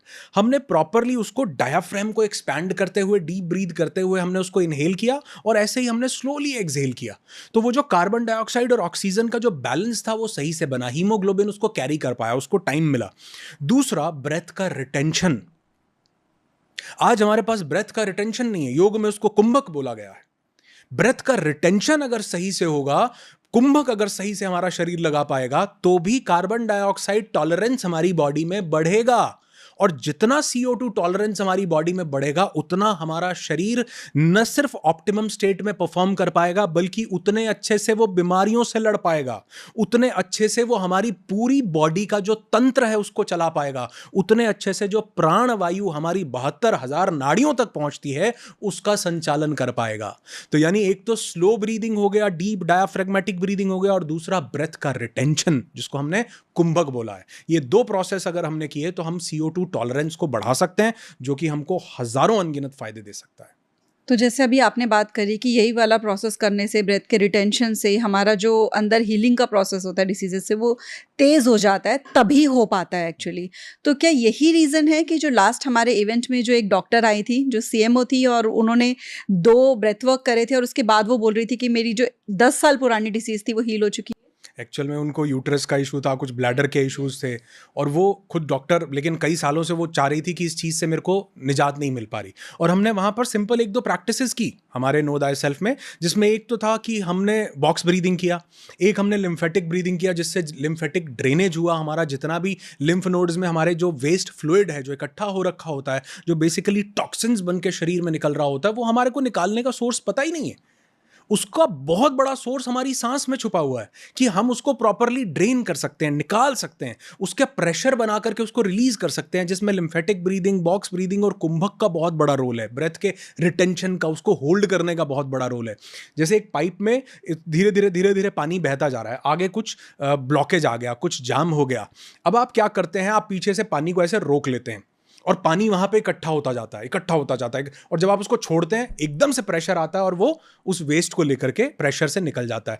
ठीक वैसे ही ब्रेथ के साथ, सिर्फ ब्रेथ ये नहीं है कि हमने डीप ब्रीथ किया, इनहेल किया, एक्सहेल किया, कुछ तरीके हैं, कुछ प्रक्रियाएं हैं जिसमें बॉक्स ब्रीदिंग, लिम्फेटिक ब्रीदिंग और ब्रेथ रिटेंशन यानी कुंभक लगाना, ब्रेथ को होल्ड करना सबसे इंपॉर्टेंट रोल प्ले करता है। और उन्होंने, मेरे ख्याल वो जो डॉक्टर आई थी, उन्होंने सिर्फ 2 सेशंस के अंदर, वो जो उनको 10 साल पुराना चैलेंज था, सिर्फ 2 सेशंस के अंदर वो 80% तक रिजॉल्व कर लिया था। और उन्होंने बल्कि आके अगले दिन बताया भी था कि मैं खुद ये समझ नहीं पा रही हूँ कि मेरे साथ हुआ क्या है, चमत्कार हुआ। मैंने कहा ये चमत्कार नहीं है, ये एक्चुअल में आपकी बॉडी के पास पूरी कैपेबिलिटी है, बस हमने कभी उसको अनलॉक नहीं किया। अगर हम उसको अनलॉक कर लें तो मुझे लगता है ज़िंदगी में किसी भी प्रॉब्लम का, ना सिर्फ शारीरिक और मानसिक लेवल पर, हर एक लेवल पर हम किसी भी चीज़ का सोल्यूशन पा सकते हैं, सिर्फ अगर ब्रेथ को हम सही कर लें या जान लें कि इसको सही करने का तरीका क्या है। राइट। तो आपने जैसे बताया कि वाकई में उनकी इतनी बड़ी मेजर इशू था और शी वाज़ वेरी हैप्पी कि मैं सब ट्रीटमेंट कर रही थी, क्योंकि मैं खुद एक अच्छे लेवल पे डॉक्टर हूँ और इतने सालों से कर रही हूँ, और उनकी वो जो चीज़ हील हुई थी, वो जो हैप्पीनेस थी उनके अंदर। क्योंकि कई बार हमको लग रहा होता है कि हम फैंसी चीज़ों पे फोकस करेंगे, हम दवाइयाँ खाएंगे, हम बड़े से बड़े हॉस्पिटल जाएंगे तो ट्रीटमेंट होगी, लेकिन वो जो मेन चीज़ है, सांस जो हमको चला रही है, उसको हम इग्नोर कर रहे होते हैं। तो ब्रेथवर्क में भी बात आपने करी थी, तो आपने बोला कुंभक होता है, रेचक होता है, तो मैं चाहूँगी कि इसको थोड़ा सा आप और एक्सप्लेन करें कि वो कुंभक और रेचक क्या इंपॉर्टेंस होती है उनकी। आपने इंपॉर्टेंस तो बहुत अच्छे से बताई है, लेकिन उसको करने का सही तरीका क्या है? क्या बात है। ये जो चीज़ आपने पूछी है ना, ये अगर लोगों तक पहुंची तो मुझे लगता है इतना बड़ा बदलाव आएगा, और ये सबसे एंगेजिंग सेक्शन रहेगा इस पॉडकास्ट का, मैं ये बता दूं, क्योंकि ये विज्ञान कभी हमने इसको प्रैक्टिस किया ही नहीं है। और मैं इसको शुरुआत करना चाहूँगा कुंभक को थोड़ा सा एक्सप्लेन करने से। हमारे बहुत से ग्रंथों में, हठ योग प्रदीपिका में, भाव प्रकाश निघंटु में कुंभक की बहुत खूबसूरत तरीके से चर्चा की गई है, और योग में इससे बड़ी किसी शक्ति को बताया ही नहीं गया है। इनफैक्ट जब भैरव भैरवी संवाद हो रहा है, शिव संहिता में भी इसकी बात की गई है, इसकी बात विज्ञान भैरव तंत्र में भी की गई है। जब भैरव भैरवी संवाद हो रहा है तो भैरवी भैरव से पूछती हैं कि किम बलम सत्व बलम, सबसे बड़ा, इस जगत का सबसे बड़ा बल क्या है? भैरव उत्तर देते हैं, महादेव उत्तर देते हैं, कुंभक बलम सर्व बलम। सबसे बड़ा बल जो इस दुनिया में कोई चीज इंसान के पास जो है वो कुंभक है। और योग में कहा गया यथा बलम तथा निदानम, जितना शरीर के पास बल होगा उतना ज्यादा वो किसी भी बीमारी का निदान कर पाएगा। किसी भी चीज से छुटकारा पा पाएगा। और ये बल आता कहां से है शरीर के पास? हमारे योगी जो हिमालय में बैठ करके 100-100 साल की तपस्याएं करते, बिना खाए खिचड़ी मुद्रा लगा करके बैठे रहते हैं और सीधा कुंभ के मेले में आकर के निकलते हैं 100-100 200-200 साल के बाद, वो करते क्या हैं? वो ब्रेथ रिटेंशन करते हैं। केवलम कुंभक की एक ऐसी स्थिति में पहुंच जाते हैं जहां सांसें शून्य के बराबर हो जाती हैं और बॉडी हमेशा उस ब्रेथ के रिटेंशन के मोड में रहती है। वो है कुंभक। कुंभक है क्या? हमारी सांस का लेना है पूरक, हमने सांस ली, सांस का छोड़ना है रेचक, और इन दोनों के बीच में एक स्थिति आती है जहां पर न हम सांस ले रहे हैं न हम छोड़ रहे हैं, जबकि हम सांस को रोक लेते हैं। उसको कहा गया कुंभक। ये शब्द आया संस्कृत के कुंभ से। कुंभ का मतलब होता है घड़ा, वहां से आया कुंभक की एक ऐसी जगह, घड़े जैसी खाली जगह जहां पर हम उस श्वास को रोक लेते हैं। तो अगर हम अपनी सांस, और ये दो तरह के कुंभक हैं, एक है अंतः कुंभक जो हम अंदर सांस लेने के बाद, यानी पूरक, पूरक का मतलब इनहेलेशन, हमने पूरक किया, सांस को रोक लिया, अंतः कुंभक। हमने रेचक किया, एक्सहेलेशन किया, सांस को रोक लिया, बाह्य कुंभक। इस कुंभक को जो व्यक्ति साध लेता है वो जीवन में किसी भी चीज को हासिल कर सकता है। इनफैक्ट हठ योग प्रदीपिका में, भाव प्रकाश निघंटु में यहां तक भी बात लिखी गई है कि कुंभक को साधने वाला व्यक्ति शत शतायु हो सकता है। शत शतायु, शतायु का मतलब 100 साल, 100 बार शतायु हो सकता है कुंभक को साधने वाला व्यक्ति। और हर एक रोग का निदान कुंभक में छुपा, इस ब्रेथ के रिटेंशन में। अभी कुछ दिन पहले मैंने एक वीडियो बनाया था, उस वीडियो का टाइटल था, मतलब उस वीडियो में मैंने बात की थी कंट्रोल्ड एनवायरमेंटल स्ट्रेस के बारे में, कि अगर आप अपने शरीर को ऐसा स्ट्रेस देते हैं जो कंट्रोल्ड है, और मैंने एक लाइन वहां पर बोली थी कि what doesn't kill you makes you stronger. जो आपको मारता नहीं वो आपको मजबूत बना देता है। जिस इंसान ने धोखा दिया और आपको मारा नहीं, उसकी लर्निंग ने आपको मजबूत बना दिया। ठीक वैसे ही हम अपनी बॉडी को जब कुछ ऐसी कंडीशंस देते हैं, जिसमें मैंने बहुत सी चीज़ों की बात की, एक उसमें कोल्ड एक्सपोजर था कि अगर हम ठंडे पानी से नहाते हैं, मुंह पे ठंडे पानी के छींटे लगाते हैं, ठंड तो लगती है, मतलब एक स्ट्रेस है, हमारी बॉडी एकदम से स्ट्रेस में गई, लेकिन ये मारता नहीं है शरीर को। तो ये हमारी बॉडी की इम्यूनिटी को, एजिलिटी को बढ़ाता है। उसमें सबसे बड़ा रोल प्ले करता है कुंभक।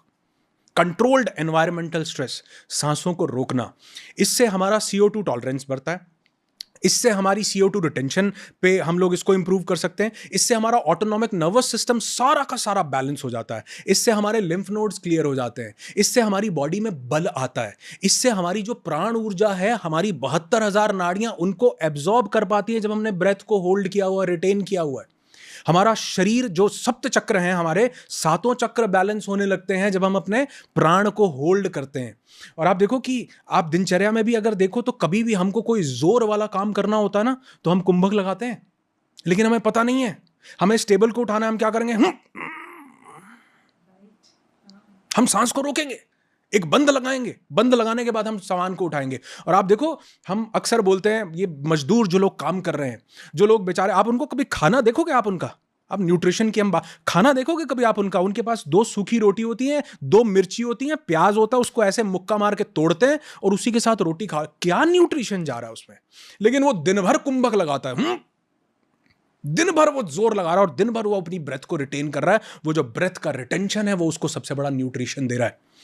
हमारे योग में तो ये भी बोला गया, हमारे शास्त्रों में ये बोला गया कि वो लोग जो कुंभक की प्रक्रिया लगाकर, साथ ही खेचरी मुद्रा, अपनी टंग को रोल करके अपने अपर पैलेट से लगा के, वो योगी जो 100-100 सालों तक बैठ, क्या न्यूट्रिशन मिल रहा है? सूर्य की एनर्जी से जी रहे हैं, कोई न्यूट्रिशन, फिर भी जीवित हैं। कैसे जीवित हैं? कुंभक बलम सर्व बलम। तो अगर हम कुंभक को साध लें, कुंभक लगाना सीख लें, और इसकी, क्योंकि ये एक बड़ा विज्ञान है, मतलब ये हमारे जो रिट्रीट्स होते हैं सिर्फ इन पर्सन, क्योंकि सब्जेक्टिव होता है, हर एक इंसान के हिसाब से कम ज़्यादा होता है।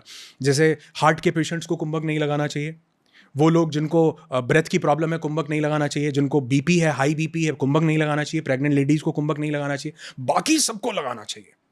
अब इसका सबसे आसान तरीका जो है, जिससे शुरुआत करनी चाहिए, क्योंकि कुछ लोग ये सुन के क्या करते हैं कि अब सांस लिया, रोक के बैठ रहते हैं, मेरा टाइमर क्या हो गया, मेरा 3 मिनट का, मेरा 2 मिनट का कुंभक, मेरा 1 मिनट, और अपने से ही कंपटीशन चल रहा है। नहीं, अपनी बॉडी को ट्रेन करना है।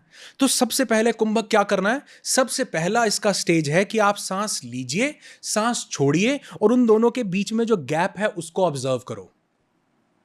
विज्ञान भैरव तंत्र में महादेव ने, भैरव ने भैरवी को यहां तक बोला है कि अगर आध्यात्मिकता की चरम सीमा पर जाना है अगर अपने आप को तुरीय अवस्था में, यानी वो जो फोर्थ डिमेंशन है हमारा, अगर तुरीय अवस्था में लेकर के जाना है तो कुंभक का प्रयास हमको उस मन से बाहर निकाल देता है और उस परम तत्व से कनेक्ट करवाता है। तो सबसे पहला तरीका, सांस ले रहे हैं, छोड़ रहे हैं, इन दोनों के बीच में एक सटल सा गैप आता है। सांस ली, छोड़ी, इसके बीच में बहुत बार इसको ऑब्जर्व करने से शुरुआत करनी है। इसके बाद इसको 2-3 मिनट ऑब्जर्व कीजिए। उसके बाद क्या करना है, उसके बाद हम इस ब्रीदिंग को बोलते हैं बॉक्स ब्रीदिंग। लोगों के समझने के लिए बड़ा आसान हो जाता है। जैसे एक बॉक्स होता है, उसके 4 अलग अलग एंगल्स हैं, वैसे ही बॉक्स ब्रीदिंग में inhale, hold, exhale, hold, inhale, hold, exhale, hold. और ये बॉक्स ब्रीदिंग बराबर होनी चाहिए। इसकी शुरुआत होती है 4 या 5 सेकंड से, यानी 4-5 सेकंड का इनहेल, 4-5 सेकंड का होल्ड, 4-5 सेकंड का एक्सहेल, 4-5 सेकंड का होल्ड। पहले आपने पूरक किया, फिर अंतः कुंभक लगाया, फिर आपने रेचक किया, फिर बाह्य कुंभक लगाया, फिर आपने इनहेल, फिर कुंभक, फिर एक्सहेल, फिर कुंभक। तो ये एक साइकिल होता है। तो अगर आप 5 मिनट भी बॉक्स ब्रीदिंग करते हैं तो आपके शरीर को इसके इतने बेनिफिट्स मिलते हैं। और वो जिन लेडी की आप बात कर रहे हो, उन्होंने बॉक्स ब्रीदिंग और लिम्फेटिक ब्रीदिंग से ही शुरुआत की थी।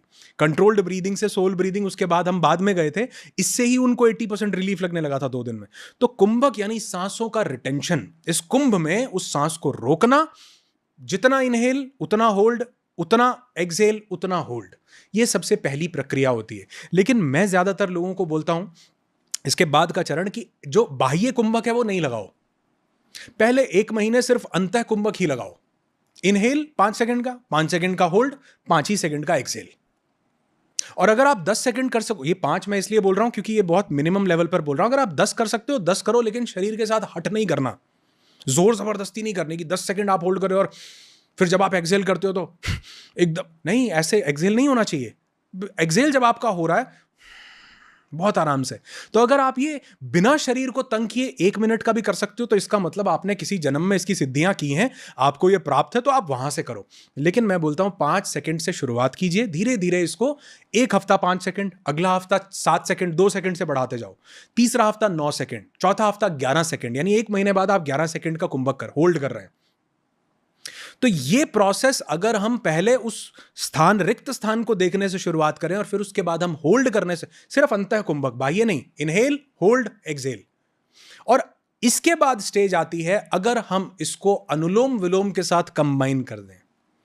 अनुलोम विलोम नाड़ी शोधन बनता ही तब है जब इसमें कुंभक ऐड होता है, अदरवाइज वो सिर्फ एक ब्रेथ की एक्टिविटी है। नाड़ियों का शुद्धिकरण तब होगा जब अनुलोम विलोम में कुंभक लगेगा। और इसकी शुरुआत करेंगे आप अंतः कुंभक से। सबको बता रहा हूं, सब इसको करेंगे कैसे।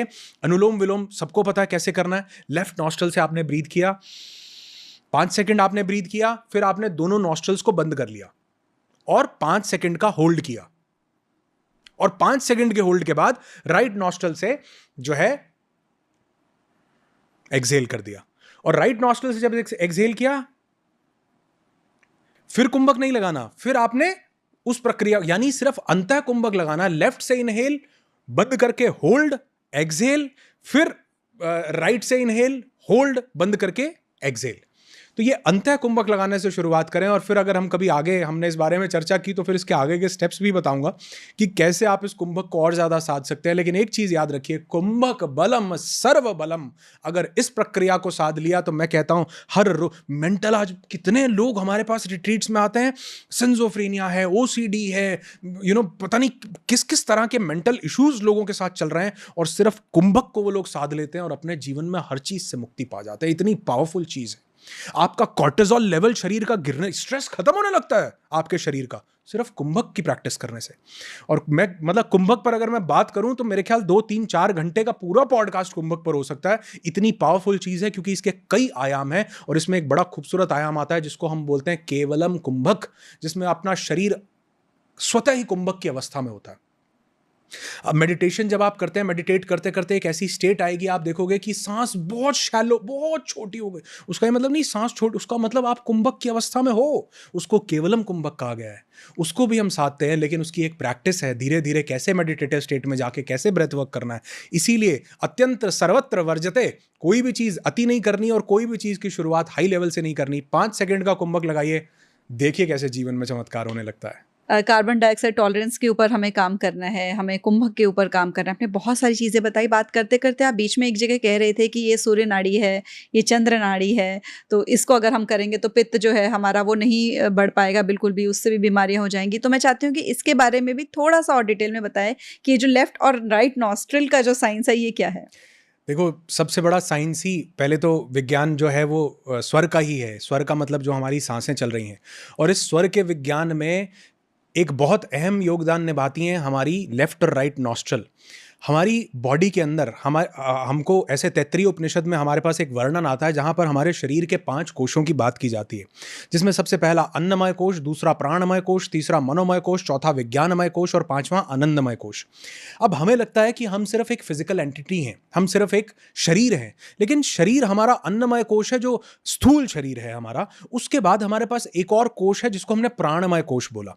इस प्राणमय कोश में, जैसे शरीर में मैं अक्सर एक एग्जांपल देता हूं, जैसे हम लोग ब्लड को देखते हैं। अब जैसे हम लेमन लैंग्वेज में अगर बात करें, एमेच्योर के तौर पे बात करें, तो हम ब्लड को देखेंगे तो हम क्या बोलेंगे? ब्लड।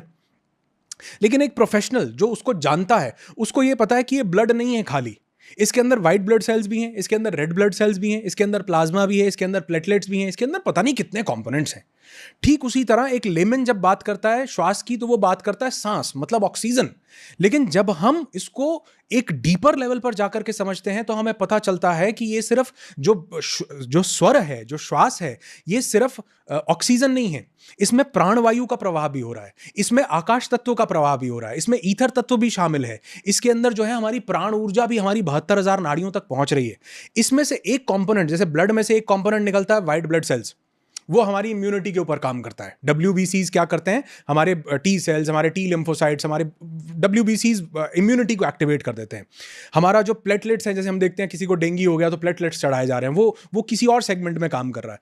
ठीक वैसे ही इस श्वास में जो हम सांस ले रहे हैं, जो प्राणवायु है, इसके 2-3 अलग अलग घटक थे। जब हम इसको समझते हैं अपने 72,000 नाड़ियों के कॉन्सेप्ट को, जो कि हमारे प्राण शरीर में जो 72,000 नाड़ियां फ्लो कर रही हैं, इसमें से जो ऑक्सीजन है वो हमारी फिजिकल बॉडी को मिलती है, इसमें से जो प्राणवायु है वो हमारे प्राण शरीर को मिलती है, प्राणमय कोश को मिलती है। और वो प्राणमय कोश को जो प्राण मिल रहा है वो हमारी 72,000 नाड़ियों में फ्लो हो रहा है। उन 72,000 में से 9 अति प्रमुख हैं, उनमें से जो 3 हैं वो अतिशय प्रमुख हैं। उन 3 का नाम है इड़ा, पिंगला और सुषुम्ना। इड़ा मतलब हमारी लेफ्ट नॉस्ट्रल, पिंगला मतलब हमारी राइट नॉस्ट्रल, सुषुम्ना मतलब इन दोनों का बैलेंस, इन दोनों के मध्य में जब ये मिलके प्रवाह करती हैं उसको हमने सुषुम्ना कहा। तो जो हमारी लेफ्ट नॉस्ट्रल है ये चंद्र नाड़ी है, ठंडी है। जो हमारी राइट नॉस्ट्रल है ये सूर्य नाड़ी है, गर्म है। और ये जो नाड़ियां फ्लो कर रही हैं ये हमारे 7 चक्रों के माध्यम से फ्लो कर रही हैं। हमारे मूलाधार से स्वाधिष्ठान, उसके बाद मणिपुर, उसके बाद अनहद, उसके बाद विशुद्धि, उसके बाद आज्ञा, उसके बाद सहस्त्रार, ये सब 7 चक्रों से, और ये ऐसा क्रिस क्रॉस करके फ्लो कर रही है। क्रिस क्रॉस हर एक चक्र पर जब ये आती हैं, जंक्शन पर ये आती हैं, ये लेफ्ट से राइट हो जाती है, लेफ्ट वाली राइट से लेफ्ट हो जाती है, ये ऐसा क्रिस क्रॉस करके फ्लो कर रही है। और यहां पर ये हमारी लेफ्ट नॉस्ट्रल में इड़ा यानी चंद्र नाड़ी आती है। तो जीवन में जितने भी काम हमको ठंडे करने हैं, अब देखो साइंस, देखो अब आज इसको साइंस प्रूव कर रही है। इसको साइंस बोल रही है unilateral nostril breathing. Unilateral nostril breathing इसका कॉन्सेप्ट है, इसके ऊपर रिसर्चेस हो रही हैं, इसके बहुत से रिसर्च पेपर्स आ रहे हैं कि जब हम लेफ्ट नॉस्ट्रल से सांस लेते हैं और लेफ्ट ही नॉस्ट्रल से सांस छोड़ते हैं, जिसको हम चंद्रभेदी प्राणायाम भी बोलते हैं, अगर हम ये करते हैं तो हमारा राइट हेमिस्फीयर एक्टिवेट हो जाता है। मतलब लेफ्ट से राइट हेमिस्फीयर एक्टिवेट हो जाता है, क्योंकि ये क्रिस क्रॉस करके कहां जाएगी? अब ये लेफ्ट से है तो क्रिस क्रॉस करके लेफ्ट नॉस्ट्रल से हमारा राइट हेमिस्फीयर एक्टिवेट हो जाता है और राइट नॉस्ट्रल से हमारा लेफ्ट हेमिस्फीयर एक्टिवेट हो जाता है। तो अगर हम लेफ्ट नॉस्ट्रल से सांस ले रहे हैं तो राइट हेमिस्फीयर एक्टिवेट हुआ, इसका मतलब क्या है? राइट हेमिस्फीयर क्या काम कर रहा है? राइट हेमिस्फीयर हमको इमोशन से कनेक्ट करवा रहा है, राइट हेमिस्फीयर हमको पीस दे रहा है, राइट हेमिस्फीयर जो है हमको क्रिएटिविटी दे रहा है। तो अगर हम लेफ्ट नॉस्ट्रल से सांस लेते हैं तो हम ज्यादा इमोशनली बैलेंस्ड हो पाते हैं। लेफ्ट हेमिस्फीयर क्या कर रहा है? लॉजिक लगा रहा है। लेफ्ट हेमिस्फीयर क्या कर रहा है? बाहरी दुनिया में सारा का सारा काम कर रहा है, इंटेलिजेंस दिखा रहा है। अगर हम राइट नॉस्ट्रल से सांस लेते हैं तो हमारा लेफ्ट हेमिस्फीयर एक्टिवेट हो जाता है। तो अगर ये जो अनुलोम विलोम है ना, इससे बड़ी ताकत कोई नहीं है। इसमें हमारा चंद्र भेदन भी होता है, हमारा सूर्य भेदन भी होता है। और जब कोई व्यक्ति इसको साध लेता है, अगर कोई व्यक्ति इसको लगातार कुछ समय तक कर रहा है और करते करते उसकी सुषुम्ना एक्टिवेटेड हो जाती है, तो वो बहुत से मिस्टिकल और स्पिरिचुअल एक्सपीरियंसेस भी ले पाता है, जो कि हमने देखा है हमारे रिट्रीट में बहुत से लोग आते हैं और किसी और रेल्म में कनेक्ट हो जाते हैं, 4D 5th D कई डिमेंशंस में पहुंच जाते हैं। कितने मिस्टिकल एक्सपीरियंसेस वो आके बताते हैं कि मुझे ऐसा एक्सपीरियंस हुआ, मुझे ये देखा, मुझे ऐसे हुआ, इस सवाल का जवाब मिला। एक लेडी तो बल्कि यूएस से आई थी हमारे रिट्रीट में, वो बोली मैं पता नहीं क्यों आई हूँ यहाँ, लेकिन वो मेडिटेटिव एक्सपीरियंस में जब वो गई तो उसको पता चला कि मैं यहाँ पर क्यों आई हूँ। राइट। तो ये सिर्फ लेफ्ट और राइट नहीं था, बल्कि अगर हम लेफ्ट से सांस लेते हैं तो ये हमारे शरीर को न सिर्फ ठंडक देता है, हमारे राइट हेमिस्फीयर को एक्टिवेट करता है, हमारे पूरे ऑटोनॉमिक नर्वस सिस्टम को काम करता है जब हम राइट से सांस लेते हैं। इसीलिए जैसे दिन और रात बनाए, ठंडी और गर्मी बनाई, हमारे शरीर के लिए भी पूरे दिन में आप देखोगे 45 मिनट से लेकर के 1 घंटे तक हमारी लेफ्ट नॉस्ट्रल चलती है, हम यहां से सांस लेते हैं, उसके बाद ये शिफ्ट हो जाती है और राइट नॉस्ट्रल चलती है, हम यहां से सांस लेते हैं। हमारे शरीर को भी वो सर्दी गर्मी हमारे इंटरनल टेम्परेचर को मेंटेन करने के लिए वो जरूरी था, और जब ये शिफ्ट करती हैं बीच में तो सुषुम्ना एक्टिवेट होती है, वो जो स्पिरिचुअल कनेक्टिविटी देती है, वो जो ब्रह्म तक पहुंचने का द्वार है, वो जो 5th डायमेंशन के पोर्टल को ओपन करने का द्वार है, वो सुषुम्ना एक्टिवेट होती है। तो अगर हम अनुलोम विलोम करें तो हम लेफ्ट चंद्र नाड़ी को भी प्रभावित करते हैं और हम सूर्य नाड़ी को भी प्रभावित करते हैं। और अगर हम इसमें कुंभक लगा लें, अभी जो हमने बात की, इनहेल किया कुंभक, एक्सहेल किया, फिर इनहेल किया कुंभक, होल्ड किया, तो ये हमको इतने चमत्कारी बेनिफिट्स दे सकता है। और आज साइंस तो बोल रही है कि हमारा ऑटोनॉमिक नर्वस सिस्टम रेगुलेट हो जाता है। हमारी बॉडी के अंदर अभी एक फ्लिट्स करके कोई रिसर्चर थे बहुत बड़े, उनकी एक रिसर्च थी जिससे उन्होंने ये प्रूव किया कि हमारी जो ऑक्सीजन है जब ये हमारे सेल में जाती है, जब वो वहां जाके बर्न होती है, वो बर्न होने से हमारे सेल्स जो हैं वो फोटोन रिलीज करते हैं, एक लाइट रिलीज करते हैं। वो लाइट हमारे पूरे शरीर से निकलती है और उस लाइट को आज medical science bio energy field बोल रही है, उसको मॉडर्न टर्म्स में ऑरा बोला जाता है, और हमारी स्पिरिचुअलिटी में इसी को हमारा आभा मंडल बोला जाता था। अब ये लाइट जो है ये कैसे निकल रही है, ये हमारे सेल में जो ऑक्सीजन बर्न हो रही है, ये उससे, जिसको हम लाइट फोटोन बोलते हैं, ये वहां से बहुत ही सटल लेवल पर बहुत सटल लेवल, और इसको मेजर किया जा सकता है आज। ये जो लाइट निकल रही है, जो हमारा ऑरा बना रही है, ये कहां से पॉसिबल हो रही है? हमारी सांसों से।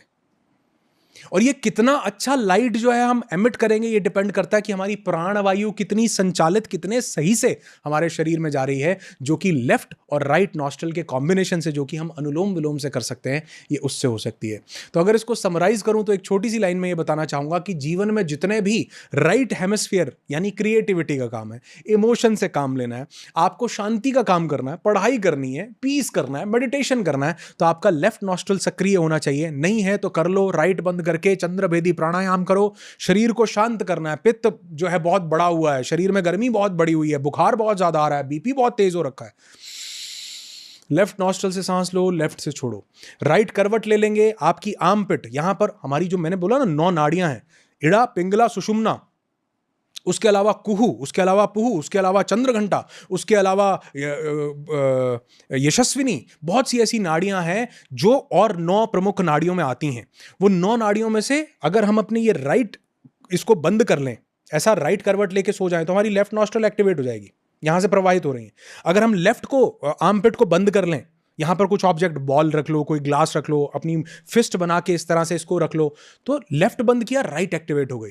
तो यानी जिंदगी में जो भी काम आपको लेफ्ट ब्रेन से करने हैं, उसके लिए आपकी राइट नॉस्ट्रल एक्टिवेट होनी चाहिए। लेफ्ट ब्रेन का मतलब बाहर के काम, लड़ना भिड़ना, कोई एक्सरसाइज करनी, कोई शरीर में खाना पचाना है, पित्त का काम करना है, आपकी राइट नॉस्ट्रल एक्टिवेट होनी चाहिए। शांत, मेडिटेशन, पढ़ाई, दिमाग का काम, breath work, relax, left nostril activate होनी चाहिए। तो अगर हम इसका एक बैलेंस कर लें शरीर में, तो हम किसी भी चीज़ को, असाध्य से असाध्य बीमारियों को भी लोगों ने साधा है, ठीक किया है, सिर्फ इस लेफ्ट और राइट नॉस्ट्रल के कॉम्बिनेशन को सही करके। राइट, तो आपने इतने अच्छे से एक्सप्लेन किया है राइट और लेफ्ट नॉस्ट्रल को कैसे करना। तो थोड़ी सी चीज़ें मैं चाहती थी कि जो आमतौर पे लोगों के सवाल होते हैं इससे रिलेटेड, तो थोड़ा सा और उनको क्लियर हो जाएगा। कुछ एक चीज़ें मैं आपसे पूछूंगी, बस मैं चाहूँगी कि आप मुझे उसमें बस ये बता दें कि इसमें लेफ्ट नॉस्ट्रल होनी चाहिए कि राइट होनी चाहिए। 2 हस्बैंड वाइफ बात कर रहे हैं और किसी इशू को रिजॉल्व करना चाह रहे हैं, तो कौन सी नॉस्ट्रल एक्टिवेट हो? हमें जिंदगी के किसी भी इशू को रिजॉल्व करना है तो हमारी लेफ्ट नॉस्ट्रल एक्टिवेटेड होनी चाहिए, क्योंकि लेफ्ट नॉस्ट्रल राइट ब्रेन से कनेक्टेड है। ये हमारे इमोशंस का, हमारी क्रिएटिविटी का, हमारे पीस का सेंटर है। किसी भी चीज़ का डिसीजन अगर आप गुस्से से आप मान लो बॉक्सिंग आप कर रहे हो, अब आपको पंच, तो आपको क्या करना है, शरीर में गर्मी चाहिए उसके लिए, राइट। अगर शांति से कोई डिसीजन सॉल्व करना है, तरीके से उसका हल निकालना है, इमोशनल ब्रेन बैलेंस हो, तो लेफ्ट नॉस्ट्रल एक्टिवेट होनी चाहिए। और कोई इंटरव्यू के लिए जा रहा है या किसी क्लाइंट के साथ मीटिंग है तो कौन सी होनी चाहिए? जब भी आपको कोई भी काम शांति का करना है, जैसे आपको किसी से भी कोई धैर्यवान बात करनी है, तो आपकी लेफ्ट नॉस्ट्रल एक्टिवेट होनी चाहिए। तो अगर मैं बात करूं इंटरव्यू की, तो आपको वहां पर अपने इंटेलेक्ट को यूज करना है, आपको बहुत शांति से, आपको बहुत कामनेस से जवाब देना है, लेफ्ट नॉस्ट्रल एक्टिवेट होनी चाहिए। लेकिन वहीं अगर आप कोर्ट में खड़े हो, सुप्रीम कोर्ट में आप जज के सामने खड़े हो, आपको बहस करनी है, आपको ज्वलंत प्रक्रिया चाहिए है, तो आपको वहां पर उस समय आपको आपको ये नहीं करना, आपको वहां पर आपको उत्तेजित होना है, आपको अपनी बात को सही से रखना है। तो आपको इन दोनों के बैलेंस के साथ राइट नॉस्ट्रल एक्टिवेट करनी है। यानी ये भी एक प्रक्रिया है कि आपको लेफ्ट नॉस्ट्रल के साथ पहले व्यायाम करके, प्राणायाम करके, चंद्रभेदी करके, फिर आपको राइट नॉस्ट्रल के साथ सूर्यभेदी, यानी दोनों करना है, खाली सूर्य नहीं। पहले चंद्रभेदी किया, आपके माइंड में कामनेस आई, रिलैक्सेशन आई, जिन सवालों के जवाब नहीं मिल रहे थे आ गए। अब राइट को एक्टिवेट किया कि अब थोड़ी चेहरे पर तेज भी आ जाए, अब थोड़ी उत्तेजना भी आ जाए, अब सामने वाले से बात करने के लिए मेरे पास एक आभा मंडल भी हो कि मैं उसको कन्विंस कर पाऊं। तो इसके लिए राइट नॉस्ट्रल एक्टिवेट होनी चाहिए। और कोई बहुत ज़्यादा स्ट्रेस में है, एंग्जाइटी है उसको, तो उसको पीस चाहिए, उसको लेफ्ट नॉस्ट्रल एक्टिवेट करनी है, क्योंकि शरीर को शीतलता चाहिए, शरीर को ठंडक चाहिए, दिमाग को शांति और सुकून चाहिए, इमोशनल सेंटर काम होना चाहिए जो कि राइट साइड का है, उसके लिए लेफ्ट नॉस्ट्रल एक्टिवेट होनी चाहिए। तो चंद्रभेदी प्राणायाम, मैं एक बात बोलता हूं कि शरीर में कॉर्टिसोल जो कि स्ट्रेस हार्मोन है, 50 तरह की बीमारियां दे रहा है, हमारे लिए बहुत अच्छा था, लेकिन अगर इसको हमने ज्यादा रिलीज किया, ये हमारे लिए बहुत बुरा हो जाता है। इसको शांत करने का सिर्फ और सिर्फ एक तरीका है कि आप चंद्रभेदी यानी लेफ्ट नॉस्ट्रल से सांस लीजिए, लेफ्ट से छोड़िए, लेफ्ट से सांस लीजिए, लेफ्ट से छोड़िए, 5 मिनट करके देखो, देखो माइंड कितना ज्यादा रिलैक्स और काम हो जाता है। तो जो भी लोग स्ट्रेस में हैं उनके लिए स्पेसिफिकली ये मैसेज देना चाहूंगा कि आप 50 तरह के उपयोग कर रहे हैं, दवाइयां खा रहे हैं, कुछ भी कर रहे हैं, करते रहो, लेकिन मेरे कहने पे दिन में सिर्फ 5 मिनट के लिए लेफ्ट नॉस्ट्रल से राइट को बंद करो, लेफ्ट से सांस लो, लेफ्ट से, और आराम से और सिंक्रोनाइज्ड, 5 सेकंड का इनहेल, 5 सेकंड का एक्सहेल, 5 सेकंड का इनहेल, 5 सेकंड सिंक्रोनाइज्ड। आप देखोगे 5 मिनट के बाद जो व्यक्ति वो प्राणायाम करने, नाड़ी शोधन करने बैठा था, वो वैसा व्यक्ति नहीं रहेगा। उसका माइंड इतना काम हो चुका होगा, इतने अपॉर्चुनिटीज उसको दिख रही होंगी जिससे पहले कि उसको सिर्फ और सिर्फ स्ट्रेस दिख रहा था। तो स्ट्रेस में लेफ्ट नॉस्ट्रल से सांस लीजिए, लेफ्ट से छोड़िए। राइट। तो एक जगह और जहाँ पर किसी को कोई ऐसा डिसीजन लेना हो जहाँ पे उनको लॉजिक भी लगाने की ज़रूरत है और दिमाग को शांत भी रखने की ज़रूरत है, तो वो क्या करें? मैं कहता हूं जब दोनों चीज़ों की ज़रूरत है तो आपको ये सबसे अच्छा आपके लिए कार्य करेगा अगर आप अनुलोम विलोम करते हैं, क्योंकि अनुलोम विलोम जो है ये आपकी चंद्र नाड़ी को भी भेद रहा है, या आपकी सूर्य नाड़ी को भी भेद रहा है। और अगर आपने इसमें कुंभक लगाया तो इसमें आपकी वो जो हायर इंटेलिजेंस है ये आपको उसके साथ भी कनेक्ट कर रहा है। और देखो, हमको जिंदगी में कोई भी काम जो हमको लॉजिक से भी चाहिए और हमको इमोशन से भी चाहिए, उसके लिए बहुत जरूरी है हमारे लेफ्ट और राइट ब्रेन का सिंक्रोनाइजेशन। हमारा लेफ्ट ब्रेन लॉजिक लगाता है, हमारा राइट ब्रेन इमोशन लगाता है, और हम जिंदगी के बहुत सारे लॉजिकल डिसीजंस इमोशन से ले रहे होते हैं। अब जैसे कोई खर्चा करना है, ये एक लॉजिकल डिसीजन होना चाहिए, लेकिन हम इसको इमोशन से लेते हैं कि आईफोन, अरे नहीं, मैं बहुत टाइम से इसकी वेट कर रहा हूं, हम अपनी 6 महीने की कमाई उसमें डाल दे रहे हैं। अब इसमें हमको लॉजिक भी चाहिए और हमको इमोशन भी चाहिए। ये बैलेंस कहां से आएगा? जिसका लेफ्ट और राइट ब्रेन सिंक है। ये लेफ्ट और राइट ब्रेन सिंक कब होता है? जब हम अनुलोम विलोम करते हैं। चंद्र नाड़ी भी भेद कर रही है, सूर्य नाड़ी भी भेद कर रही है, और हम कुंभक भी लगा रहे हैं साथ में। This is the most beautiful thing. तो ये जो आपने अभी पूछा, इन दोनों को अगर करना है तो आप अनुलोम विलोम की प्रैक्टिस कीजिए, आप इसको साध पाएंगे। तो आपने बहुत अच्छे से बताया सांसों के बारे में, ये लेफ्ट नॉस्ट्रिल, राइट नॉस्ट्रिल, क्योंकि आजकल हम बहुत सुन रहे थे, लेकिन आपने जिस तरीके से क्लैरिटी दी है ना कि कौन सा आपको काम करना है, पहले सोच लो, शांत वाला चाहिए कि एक्टिव एनर्जी चाहिए, उस हिसाब से आप जो रिलेटेड नॉस्ट्रिल है उसको एक्टिवेट कर लो। तो बहुत अच्छे से आपने क्लैरिटी दी है। बीच में जब हम बात कर रहे थे हमारे इवेंट के बारे में, नो दाई सेल्फ, तो कहीं ना कहीं सांसों को आपने कहा कि हमारी सांसें, हम उनको जानते नहीं हैं। तो ये जो आपने इवेंट का नाम रखा था नो दाई सेल्फ, तो ये कहाँ से आपको ऐसा लगा कि नो दाई सेल्फ होना चाहिए?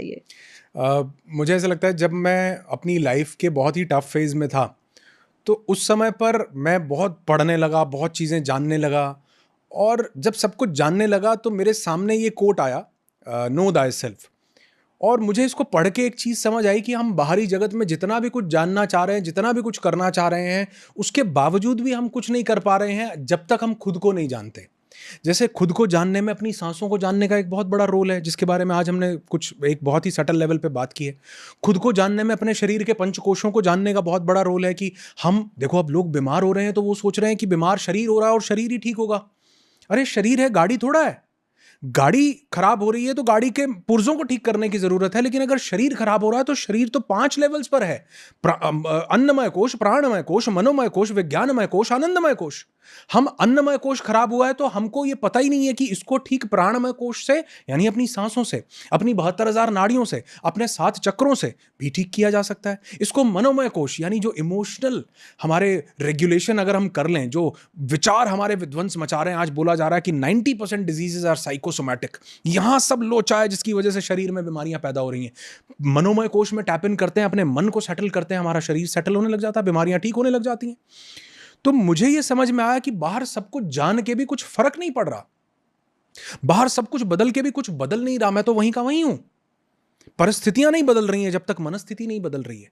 उसके लिए ये लाइन मेरे सामने आई, नो दाई सेल्फ, की खुद को जानो। और फिर मैं इस प्रक्रिया में आगे बढ़ना शुरू हुआ तो मैंने पढ़ा, मैंने इन ग्रंथों को पढ़ना शुरू किया, मैंने आयुर्वेद को जानना शुरू किया, योग को जानना शुरू किया। मैंने जाना कि ये जो प्राणमय कोश है इसमें एक्चुअल में हो क्या रहा है। मैंने हठ योग प्रदीपिका को पढ़ा, उसके बाद मैंने षट चक्र निरूपम को पढ़ा कि एक एक चक्र हमारे शरीर का कैसे, और ये इतने साइंटिफिक हैं कि आज तो इनके ऊपर रिसर्चेज आ रही हैं तो हमें ये वैलिडेट लग रही हैं, करती हुई चीजें लग रही हैं कि वाकई ये काम करती हैं। अभी मॉडर्न मेडिकल साइंस वो स्थूल के ऊपर काम कर रही है, जैसे जैसे क्वांटम साइंस डेवलप हो रही है वो सूक्ष्म के ऊपर काम कर रही है, और वो पूरी दुनिया की आंखों को खोल दे रही है, चकाचौंध कर दे रही है कि वाकई ये जो क्वांटम था, जो सूक्ष्म था, जो बहुत सटल था, हमने उसको जाना नहीं है।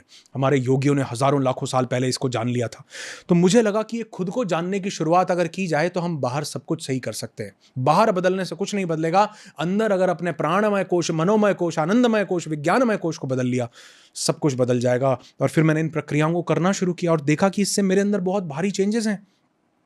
जीवन में जो पाना चाहता था मैं पा रहा हूं, मैं शरीर में जो ठीक करना चाहता था वो मैं कर पा रहा हूं, मैं अपने रिलेशनशिप्स में, और अब सिर्फ ये नहीं कि बीमारियों के लेवल पर ही, मैं अपने रिलेशनशिप में भी जो बीमारी है उसको भी ठीक करना चाहता हूं।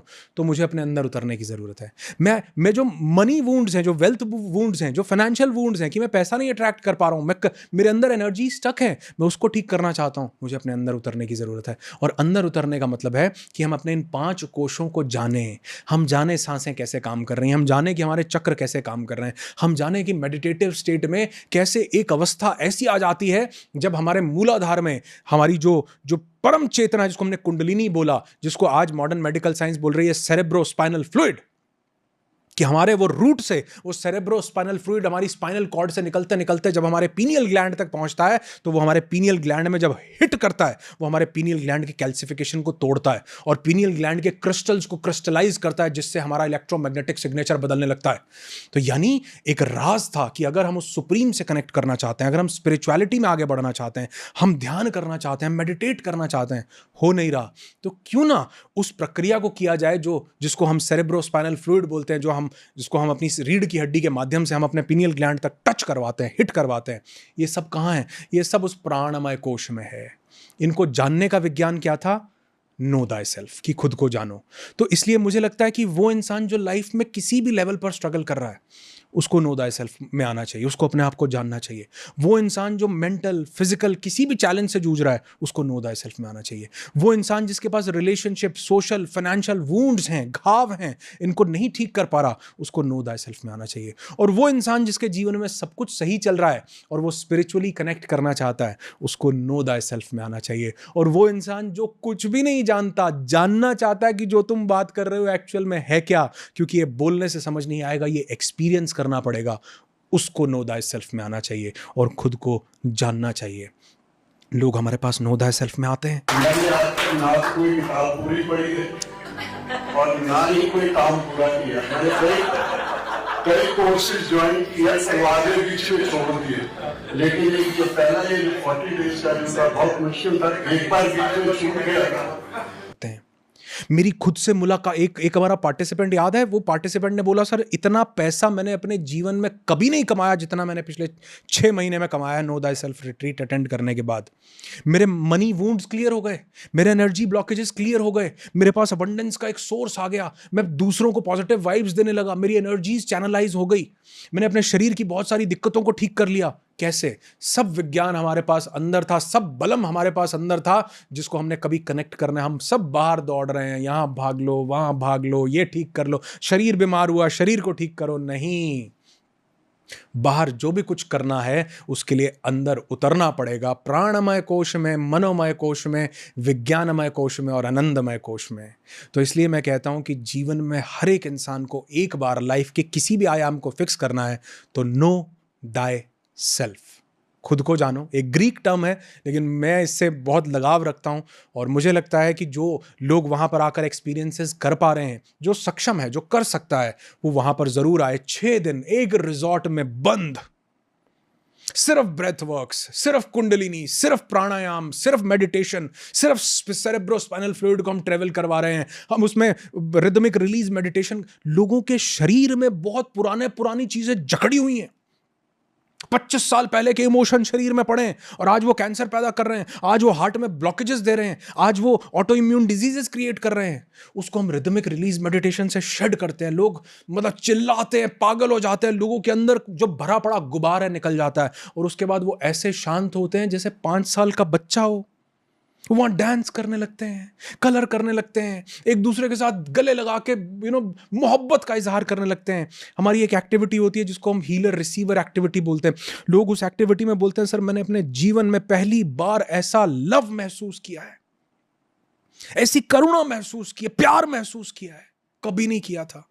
क्यों? क्योंकि हमारे शरीर से जो भी कुछ हो रहा है वो एक बाहरी जीवन के हिसाब से हम लोग सब कुछ कर रहे हैं, लेकिन अपने अंतर्मन के, जैसे कई लोग बोलते हैं ना मेरे पास आते हैं मैनिफेस्टेशन करना है, मैं सर मेरा ये टारगेट है, मेरा ये लॉ ऑफ अट्रैक्शन करना है। मैं बोलता हूं क्या वो लॉ ऑफ अट्रैक्शन आपके लोअर वर्जन की सिर्फ एक डिजायर तो नहीं है? कई लोग हमारे पास रिट्रीट में आते हैं लॉ ऑफ अट्रैक्शन को समझने, मैनिफेस्टेशन को समझने के लिए, और एक गोल लेके आते हैं कि मुझे सपोज करो ये कमाना, ये करना है। वो वहां पर आकर बोलते हैं सर मेडिटेशन के बाद ये रियलाइज हुआ कि ये जो चीज थी ये मेरे लोअर वर्जन का एक डिजायर था, बस जैसे ही मैं लोअर वर्जन से हायर वर्जन गया मेरा ये डिजायर ही छूट गया, मेरा पर्पस लाइफ का कुछ और है। और जब आप 4th 5th क्लास को पास आउट करके 7th 8th 9th 10th में जाते हैं, जब आप 10th क्लास में बैठे हैं तो इसका मतलब पीछे की सारी पास हो गई। तो जब आप उस इंटरनल सेल्फ से कनेक्ट करते हैं, एक्चुअल में उस मैनिफेस्टेशन के प्रोसेस में जाते हैं, तो आप देखते हैं जो आपके लोअर सेल्फ के गोल्स थे ना वो भी पूरे हो रहे हैं, लेकिन आप नहीं कर रहे हो, अपने आप हो रहे हैं। और फिर लोग आकर वहां वो गाना गाते हैं कि करते हो तुम कन्हैया मेरा नाम हो रहा है, अपने आप हो रहा है, स्वतः ही हो रहा है। मैंने चाहा था लेकिन अब तो मैं भूल ही गया, क्योंकि आपने वो सरेंडर कर दिया, आपने उस डिवाइन सुप्रीम बीइंग के ऊपर छोड़ दिया। तो वो जो लोअर सेल्फ के भी बहुत सारे डिजायर्स थे वो अपने आप पूरे होने लगते हैं और अच्छे वे में पूरे होने लगते हैं। तो मुझे लगता है हर एक इंसान को एक बार अपने आप को जानने की इस प्रक्रिया में जरूर उतरना चाहिए। आप शरीर को ठीक करना है, मन को ठीक करना है, रिलेशनशिप्स को ठीक करना है, फाइनेंस को ठीक करना है, सोशल लाइफ को ठीक करना है, अपनी जिंदगी के किसी भी आयाम को ठीक करना है, तो बाहर बदलने से कुछ नहीं बदलेगा। खुद को जानोगे सब कुछ बदल जाएगा। बिल्कुल सही बात है। और जो आप बोल रहे हैं, क्योंकि मैं तो उस चीज़ की साक्षी हूँ, मैं आपके साथ जाती हूँ तो मुझे पता है कि मैंने ऐसे लोगों को देखा है जो आते हैं और बताते हैं। अभी हमारा लास्ट जो इवेंट था उसमें एक लेडी आई थी जिनके आर्थराइटिस था, जिनको चलने में प्रॉब्लम हो रही थी और वो लास्ट डे डांस करते हुए गई थी। उनको आर्थराइटिस तो था ही, साथ में उनको पार्किंसंस था, साथ में उनको डिमेंशिया था और साथ में उनको पैरालिसिस था हाफ बॉडी। और उन्होंने ये बात बोली कि आपका इवेंट अटेंड करने के बाद मैंने पैरालंपिक में ब्रॉन्ज लिया है। और जब वो इवेंट में आई वो लोग उनको चला करके ला रहे थे, वो चल नहीं पा रही थी खुद से, आप लोग भी थे वहां पर सब, वो चल नहीं पा रही थी। और लास्ट डे वो क्या बोलते हैं, ट्री पोज कर रहे थे, स्रोत पे डांस कर रहे थे पूरा प्रॉपर, वो डांस कर रहे थे ट्री पोज, एक पैर के ऊपर। वो मैंने कॉल करके उनके हस्बैंड को भी मैंने दिखाया कि आपकी वाइफ के साथ कुछ चमत्कार हुआ है, मैं दिखाना चाहता हूं। जब ये यहाँ पर आई थी ये ठीक से प्रॉपरली चल नहीं पा रही थी जी। अभी मैं आपको दिखाना चाहता हूं कि क्या हुआ है, 1 सेकेंड के लिए प्लीज।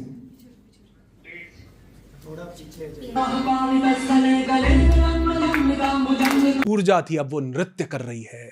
अब ऊर्जा ने सरेंडर कर दिया, अब ऊर्जा उस परम ऊर्जा के साथ कनेक्टेड है जिसके रास्ते सिर्फ कुछ योगियों तक ही सीमित नहीं थे। उन्होंने कहा आप कहीं से भी आते हो, कुछ भी पहनते हो, कुछ भी नाम है, आप सब इसको कर सकते हो, सिर्फ उस चेतना के साथ कनेक्ट करने की ज़रूरत है। और बहुत बखूबी आपने भी, सब ने उसको एक्सपीरियंस किया कि कैसे लोग वहाँ पर आकर अपनी असाध्य बीमारियों तक को छोड़ करके चले जाते, जो छोड़ने की मंशा से आते हैं।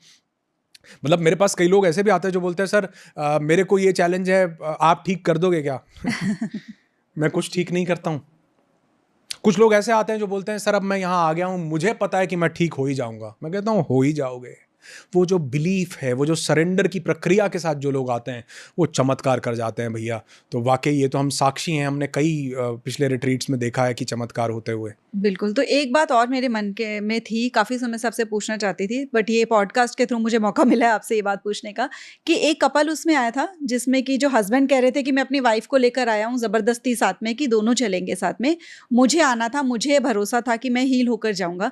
लेकिन जो मेरी वाइफ थी उसको ट्रस्ट भी नहीं था इन चीज़ों पर, और जो उनकी वाइफ थी वो बोल भी रही थी कि मेरे अंदर कुछ ऐसा है ही नहीं जो मुझे सॉल्व करना है, मुझे कुछ हील ही नहीं करना है, मेरी लाइफ में सब कुछ बढ़िया है, हमेशा सब कुछ बढ़िया मिला है।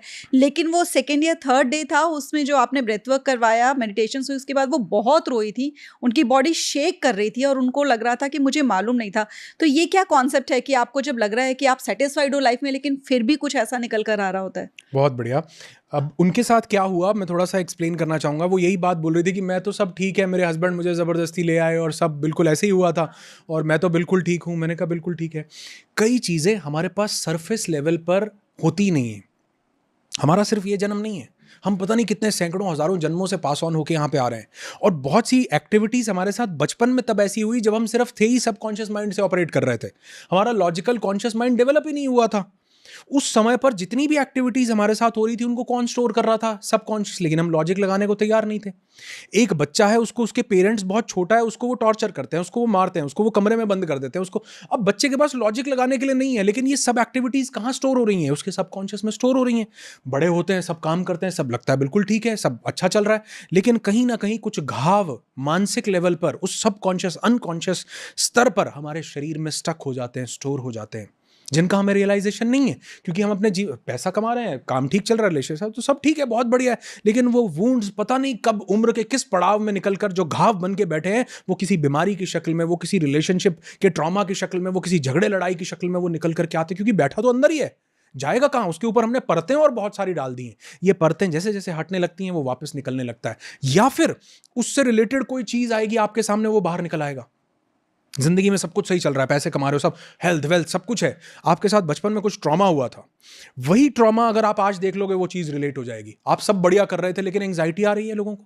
लोग अमीर हैं, पैसे कमा रहे हैं, करोड़ों रुपए कमा रहे हैं, लेकिन नींद की गोली खा रहे हैं, पता नहीं क्यों कर रहे हैं, क्यों एंग्जाइटी है, किस चीज़ की चिंता है? क्योंकि बचपन में या किसी जन्म में कुछ ऐसा हुआ था जो ट्रॉमा बन के हमारे शरीर के अंदर बैठा हुआ है। हमने उससे रिलेटेड कोई एक चीज़ देखी, वो ट्रिगर हो गया।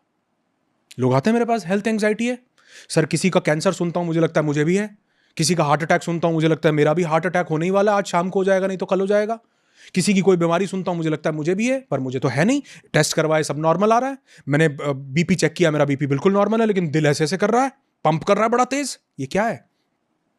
कोई जब सब कॉन्शियस लेवल से ऑपरेट कर रहे थे, या किसी जन्म में कुछ ऐसा हुआ कि कोई घटना को बड़े प्रत्यक्ष रूप से आपने देखा है, वो घटना अंदर स्टोर्ड है। आज जब किसी और की देखते हो वो कनेक्ट होकर बाहर निकल आती है। ठीक उसी लेडी के साथ हुआ। जब वो बाहरी आवरण हटा, जब वो लॉजिकल माइंड हटा, जब वो बीटा की स्टेट गई, अल्फा और थीटा और डेल्टा आया, और उसमें जो हम कमांड्स देते हैं कि अब आप ऐसा फील करो, अब आप ऐसा करोगे, अब आप ये सांस शरीर के इस चक्र में लेकर के जाओगे, तो वहां पर जो छुपी हुई चीज़ है वो बाहर निकलती है। वो लेडी, वो जब हमारी एक्टिविटी शुरू हुई तो वो लेडी ने बोला नहीं मुझे ये नोटपैड और पेन नहीं चाहिए, क्योंकि हम एक प्रोसेस करते हैं उसको बोलते हैं कथारसिस। आपके अंदर जो भी भरा पड़ा है उसको बाहर निकालो। मेरे अंदर कुछ भी नहीं है जी, मेरे को नहीं, मतलब मेरे को नहीं दो। वो लेडी ने वो 15 पन्ने भर दिए। मैं कहा ये क्या कर रहे हो आप? वो रोई जा रही है, लिखती जा रही, रोई जा रही, वो कह रही इतना कुछ अंदर पड़ा था। इनफैक्ट एक हमारी पार्टिसिपेंट थी, हमारे इवेंट में आई, वो डॉक्टर हैं खुद, और उनको क्लॉस्ट्रोफोबिया भी था और हाइड्रोफोबिया भी था, पानी से डर। वो बोली मैं नहा नहीं पाती हूँ सर, मैं पानी शावर को देखती हूँ, मैं मतलब आप सोचो कि मैं 3-3 दिन नहाती नहीं हूँ, पानी देखते ही डर लगता है। अब ये सोचो आप, अब पानी से क्यों डर लगा? पानी से काहे का डर? कोई मेमोरी ऐसी है जो पानी से डर पैदा कर रही है? वो इवेंट में उन्होंने कुछ जो प्रक्रियाएं हम करते हैं, उन प्रक्रियाओं से वो गुजरी। एक वाटरफॉल एक्टिविटी हम लोग करते हैं जिसमें हम लोग मेंटल बर्डन को रिलीज करते हैं। वो एक्टिविटी के बाद इतना फूट फूट कर रही, और वो उस एक्टिविटी के बाद जानते हो क्या बोलती है? ज़्यादातर लोग इस पर बिलीव नहीं करेंगे, लेकिन वो लेडी खुद ये बात बोल रही हैं। वो बोल रही हैं कि सर, मैंने ऐसा देखा कि पिछले जन्म में मुझे कोई पानी में डुबा करके मार रहा है, मेरी डेथ पानी में डूबने से हुई है, मुझे पानी से इसलिए डर लगता है। वो एक्टिविटी से वो चीज जिससे डर लग रहा था वो सामने आई, और हमने उसको प्रत्यक्ष देख लिया कि ये ऐसा हुआ है। और वो दिन है और आज का दिन है उनको पानी से, वो बोली अब मैं स्विमिंग पूल में बढ़िया नहाती हूं, मुझे कोई डर नहीं लगता, क्योंकि वो दबा पड़ा था। तो ठीक उसी लेडी की वो चीज दबी पड़ी, पता नहीं कितनी चीजें दबी पड़ी हैं, और सरफेस लेवल पर हमने अपनी एक आइडेंटिटी बनाकर रखी हुई है, जिस आइडेंटिटी ने सब कुछ ढक करके रख दिया है। हमारे पार्टिसिपेंट्स आते हैं, मैं उनसे पूछता हूं कि अपने बारे में आप अपना इंट्रोडक्शन दोगे, और जब आप इंट्रोडक्शन दोगे तो आप अपना नाम, आपका प्रोफेशन, आपका जेंडर, क्या करते हो, ये नहीं बताओगे। अब दो इंट्रोडक्शन, लोग चुप हो जाते हैं। मेरी पूरी आइडेंटिटी, मैं कौन हूं, मैं क्या हूं, मेरी जात क्या है, मेरी पात क्या है, मेरा धर्म क्या है, मेरा काम क्या है, मेरे पास पैसे कितने हैं, पूरी आइडेंटिटी यही है। क्या हम ये हैं? मेरा काम मैं हूं, मेरा नाम मैं हूं, मुझे यहां दिया गया, मेरी जात पात मैं हूं, मुझे यहां दी गई? नहीं। तो मैं कौन हूं? नो दाई सेल्फ, खुद को जानना है। जब जानते हैं, गहरे जाते हैं, तो पता नहीं क्या क्या बाहर निकलता है। पता लगता है कि मैं जिस अमीरी का जो ढोंग कर रहा हूं, अरे मैं तो यहां से भी गुजरा हूं कि मैंने पता नहीं कहां कहां से निकाल के खाया है। मैं जिस जात पात का ढोंग कर रहा हूं, पता नहीं मैंने भी क्या क्या कार्य, मैं भी कहां। ये तो आज सोसाइटी, समाज की दी हुई चीजें हैं। जब हम खुद को जानते हैं तो ये सब आवरण हट जाते हैं, हम अपनी आइडेंटिटी को छोड़ के उस ट्रू सेल्फ से मिलते हैं, जिसको हम लोगों ने चेतना बोला, कॉन्शियसनेस बोला। और एक स्थिति ऐसी आती है जब चेतना चैतन्य से जुड़ जाती है, हम उस चैतन्य के साथ कनेक्ट हो जाते हैं। कुछ व्याधि बचती नहीं, कोई टेंशन बचती नहीं, कोई जिंदगी में परेशानी बचती नहीं। मैंने जान लिया, गौतम बुद्ध ने कहा ना, देखने वाला देख लिया गया। जो लोग देखने वाले को देख लेते हैं वो पार निकल जाते हैं उससे। इसीलिए लोग दोबारा आते हैं, इसीलिए तिबारा आते हैं, इसलिए 4 बार आते हैं, 5। वो कहते हैं जो सुकून यहां मिल रहा है वो सुकून कहीं करोड़ों रुपए खर्च के भी नहीं मिल रहा था। No thy self. तो वो जो दबी पड़ी चीज़ें हैं उनको निकालना भी एक विज्ञान था, मनोमय कोश में टैप इन करना, जो हम प्रयास कर, मतलब मैं भी अभी इसके बारे में उतना नहीं जानता हूं, लेकिन थोड़ी बहुत जो कोशिश कर रहे हैं वो लोगों के जीवन में बहुत खूबसूरत बदलाव ला रही है नो दाई सेल्फ में। बिल्कुल, बहुत ही खूबसूरत बदलाव लेकर आ रही है, and more power to you. Thank you so much, and more power to you as well, क्योंकि हम साथ में उसको कर रहे हैं। बाकी अगर आप लोगों को डिटेल्स चाहिए नो दाई सेल्फ की, आप वहाँ आकर मिलना चाहते हैं और लाइव सर से सीखना चाहते हैं कि कैसे आप नो दाई सेल्फ खुद को जानेंगे और अपनी लाइफ में आने वाले जितने भी चैलेंजेस हैं या जितने भी इश्यूज हैं और खुद को जानने का वो जो प्रोसेस है उसको सीखना चाहते हैं, तो आपको जो भी डिटेल्स हैं वो नीचे डिस्क्रिप्शन में दिए हुए लिंक में और पिन्ड कमेंट में भी जो लिंक है वहाँ पर मिल जाएंगी। आपको वहाँ से जितने भी फर्दर फ्यूचर में नो दाई सेल्फ हमारे होने वाले हैं उसकी सारी डिटेल्स वहाँ से मिलेगी। तो जैसे कि हमने बात करी थी, शुरुआत से हमने इसको सांसों के विज्ञान के ऊपर करा है, तो हम एक बार फिर से वापस उस पे आते हैं और मैं आपसे ये जानना चाहती हूँ कि आप बात कर रहे थे जब हम, तो उसमें आपने एक बात बोला कि हम रात को सोते हुए भी बीटा की स्टेट में ही सोकर चले जाते हैं। तो रात को सोने से पहले हमने अपने वो बीटा की स्टेट को कैसे शांत करना है ताकि हमें वो जो डीप स्लीप है जिसके कि बेनिफिट्स होते हैं, वाकई में वो जो रेस्ट एंड डाइजेस्ट वाला जो मोड होता है, जो हीलिंग वाला मोड होता है, उसको हम एक्टिवेट करें। बहुत अच्छा सवाल है। मुझे लगता है कि अगर हम ये चीज़ समझ जाएं तो हमारी नींद सिर्फ नींद नहीं रहेगी, बल्कि हमारी नींद एक हीलिंग बन जाएगी हमारे शरीर को हील करने के लिए। तो इसके 3 अलग अलग स्टेजेस होंगे जिसमें हमको ये करना है। सबसे पहला तो अगर हम चाहते हैं कि हम रात को सोने से पहले हाई बीटा में न सोएं, अल्फा में सोएं, तो उसके लिए हमको योग निद्रा करने की जरूरत है। योग निद्रा अपने शरीर को काम करने का, अपने शरीर को, अपने नींद को लाने के लिए एक योग करना है कि हम अपने शरीर को धीरे धीरे काम करना शुरू करते हैं। हम अपना ध्यान अपने पाँव के पंजों पर लेकर के जाते हैं, एक एक उंगली पर लेकर के जाते हैं, वहां से ऊपर। तो जिस भी जगह पर हम लेकर के जाते हैं उसको हम शांत करते हैं, काम करते हैं। धीरे धीरे हम ऊपर की तरफ बढ़ते हैं। अब मेरे पैरों के टखने शांत हो रहे हैं, अब मेरे पाँव के पिंडलियां शांत हो रही हैं, मेरे घुटने शांत हो रहे हैं। हम ऐसा देखते हैं शरीर दिन भर से ये माने हुए था हमारी सांसों के तेज तेज चलने के कारण, छोटी सांसों के कारण, कि तुम फियर में हो, तुम फाइट एंड फ्लाइट में हो। और जब हम ये योग निद्रा करते हैं तो हमारी सांसें गहरे उपस्थ में स्थापित हो जाती हैं। हमारी सांसें हमारे उदर से, हमारे हमारे पेट से, हमारी नाभि से आने लगती हैं। और आप देखोगे एक छोटा बच्चा जब सोता है तो वो अपनी पेट से सांस ले रहा होता है। वो बिल्कुल रिलैक्स्ड स्टेट में सोता है, क्योंकि उसके पास लॉजिक नहीं है लगाने के लिए कि मैं परेशान हूं या नहीं हूं। उसका पेट फूलेगा, पेट नीचे, पेट फूलेगा, पेट नीचे। वैसे ही जब आप योग निद्रा करते हैं, आपकी सांसें उपस्थ में स्थापित हो जाती हैं। अपने शरीर को पूरा रिलैक्स और काम किया, और अब आपकी सांसों ने आपको अल्फा मोड में ट्रिगर कर दिया। दूसरा, इससे आपने अपने शरीर को सिग्नल दिया कि मैं फाइट एंड फ्लाइट में नहीं हूं, मैं स्ट्रेस में नहीं हूं, मैं एजिटेशन में हूं, बल्कि मेरा पूरा शरीर तो काम है, मैं तो शांत हूं। ऑल इज वेल चाचू, ऑल इज। आपने अपने पूरे शरीर को ऑल इज वेल का सिग्नल दिया, और सोने से पहले आपकी ब्रेथ जो है वो अल्फा के मोड को ट्रिगर कर देती है। और इससे जब आप सोओगे बहुत गहरी नींद आएगी, बहुत गहरी। और जब आप सुबह उठोगे तो भी आप एक शांति और एक एनर्जी के साथ उठोगे, क्योंकि जो आपके रात को सोने से पहले का थॉट था लास्ट, वो सारी रात आपके सबकॉन्शियस में प्रोसेस होता है, और अगले दिन का वो पहला थॉट बन जाता है। कोशिश करना, रात को सोने से पहले कोई भी एक गाना गुनगुनाते रहो, अगले दिन सुबह उठोगे जुबान पे वही गाना होगा, आप सारा दिन वही गाना गाते रहोगे। क्यों? क्योंकि आपने सबकॉन्शियस को रात को प्रोसेस करने दिया कि जो भी आप गाना गा रहे थे। इसी तरह जब आपने योग निद्रा की सोने से पहले, कि एक शरीर को सुलाते सुलाते सुलाते सुलाते, शांत है, घुटने शांत हैं, पिंडलियां शांत हैं, मैं बहुत रिलैक्स्ड हूं, मेरा माथा रिलैक्स, आप सो गए। अब पूरी रात आपने क्या थॉट दिया आपने पूरे सबकॉन्शियस माइंड को, कि मैं पीस में हूं, मैं शांत हूं। और शांत दिमाग रेस्ट एंड डाइजेस्ट मोड को एक्टिवेट करता है, हीलिंग शुरू हो जाती है। सुबह उठते हैं पीस के साथ, उसी थॉट के साथ जिसके साथ सोए थे उसी के साथ उठते हैं। पहली चीज ये। दूसरी चीज कि आप दिन में सूर्य में समय बिताएं।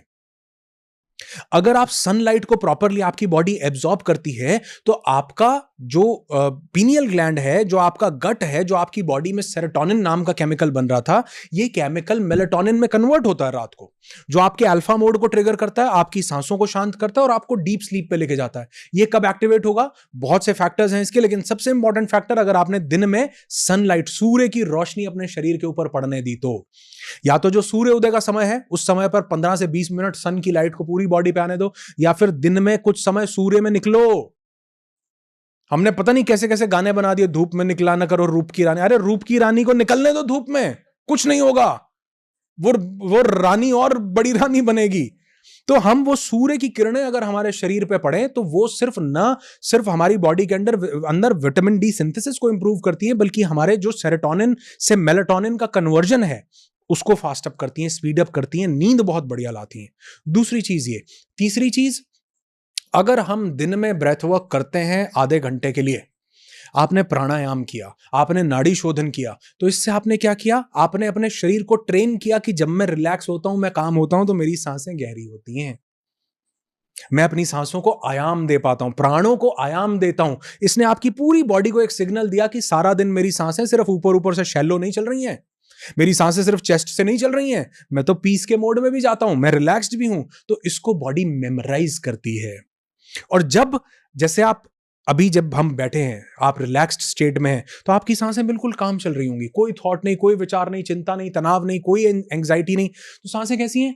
काम है, शरीर बिल्कुल शिथिल है। वैसे ही प्राणायाम जब आपने किया, आपने अपने शरीर को बिल्कुल काम किया। रात को जब आप लेटते हैं, शरीर को वही मेमोरी एंकर होती है कि शरीर बिल्कुल काम है, तो वो सांसें कैसी चलाने लगता है? वैसी ही जैसी दिन में प्राणायाम के समय चल रही थी, गहरी थी, लंबी थी, उसके बाद रिलैक्स्ड थे। जैसे आपने कोई अप्रिय घटना देखी, कोई बुरी चीज देखी, जब भी आप दोबारा देखोगे ना, आपको सारी मेमोरीज वही ट्रिगर हो जाएंगी जो आपने पहली बार देखी थी। आपकी सांस एकदम से, कई लोग बोलते हैं ना, वो सांस तेज हो गई, पहले पर मुझे भी डर लग रहा है, इनको लड़ता हुआ देख के मुझे भी ऐसे हो रहा है। वो क्यों हो रहा है? आपके साथ तो कुछ हो ही नहीं रहा, आपकी कोई मेमोरी ट्रिगर हो गई है।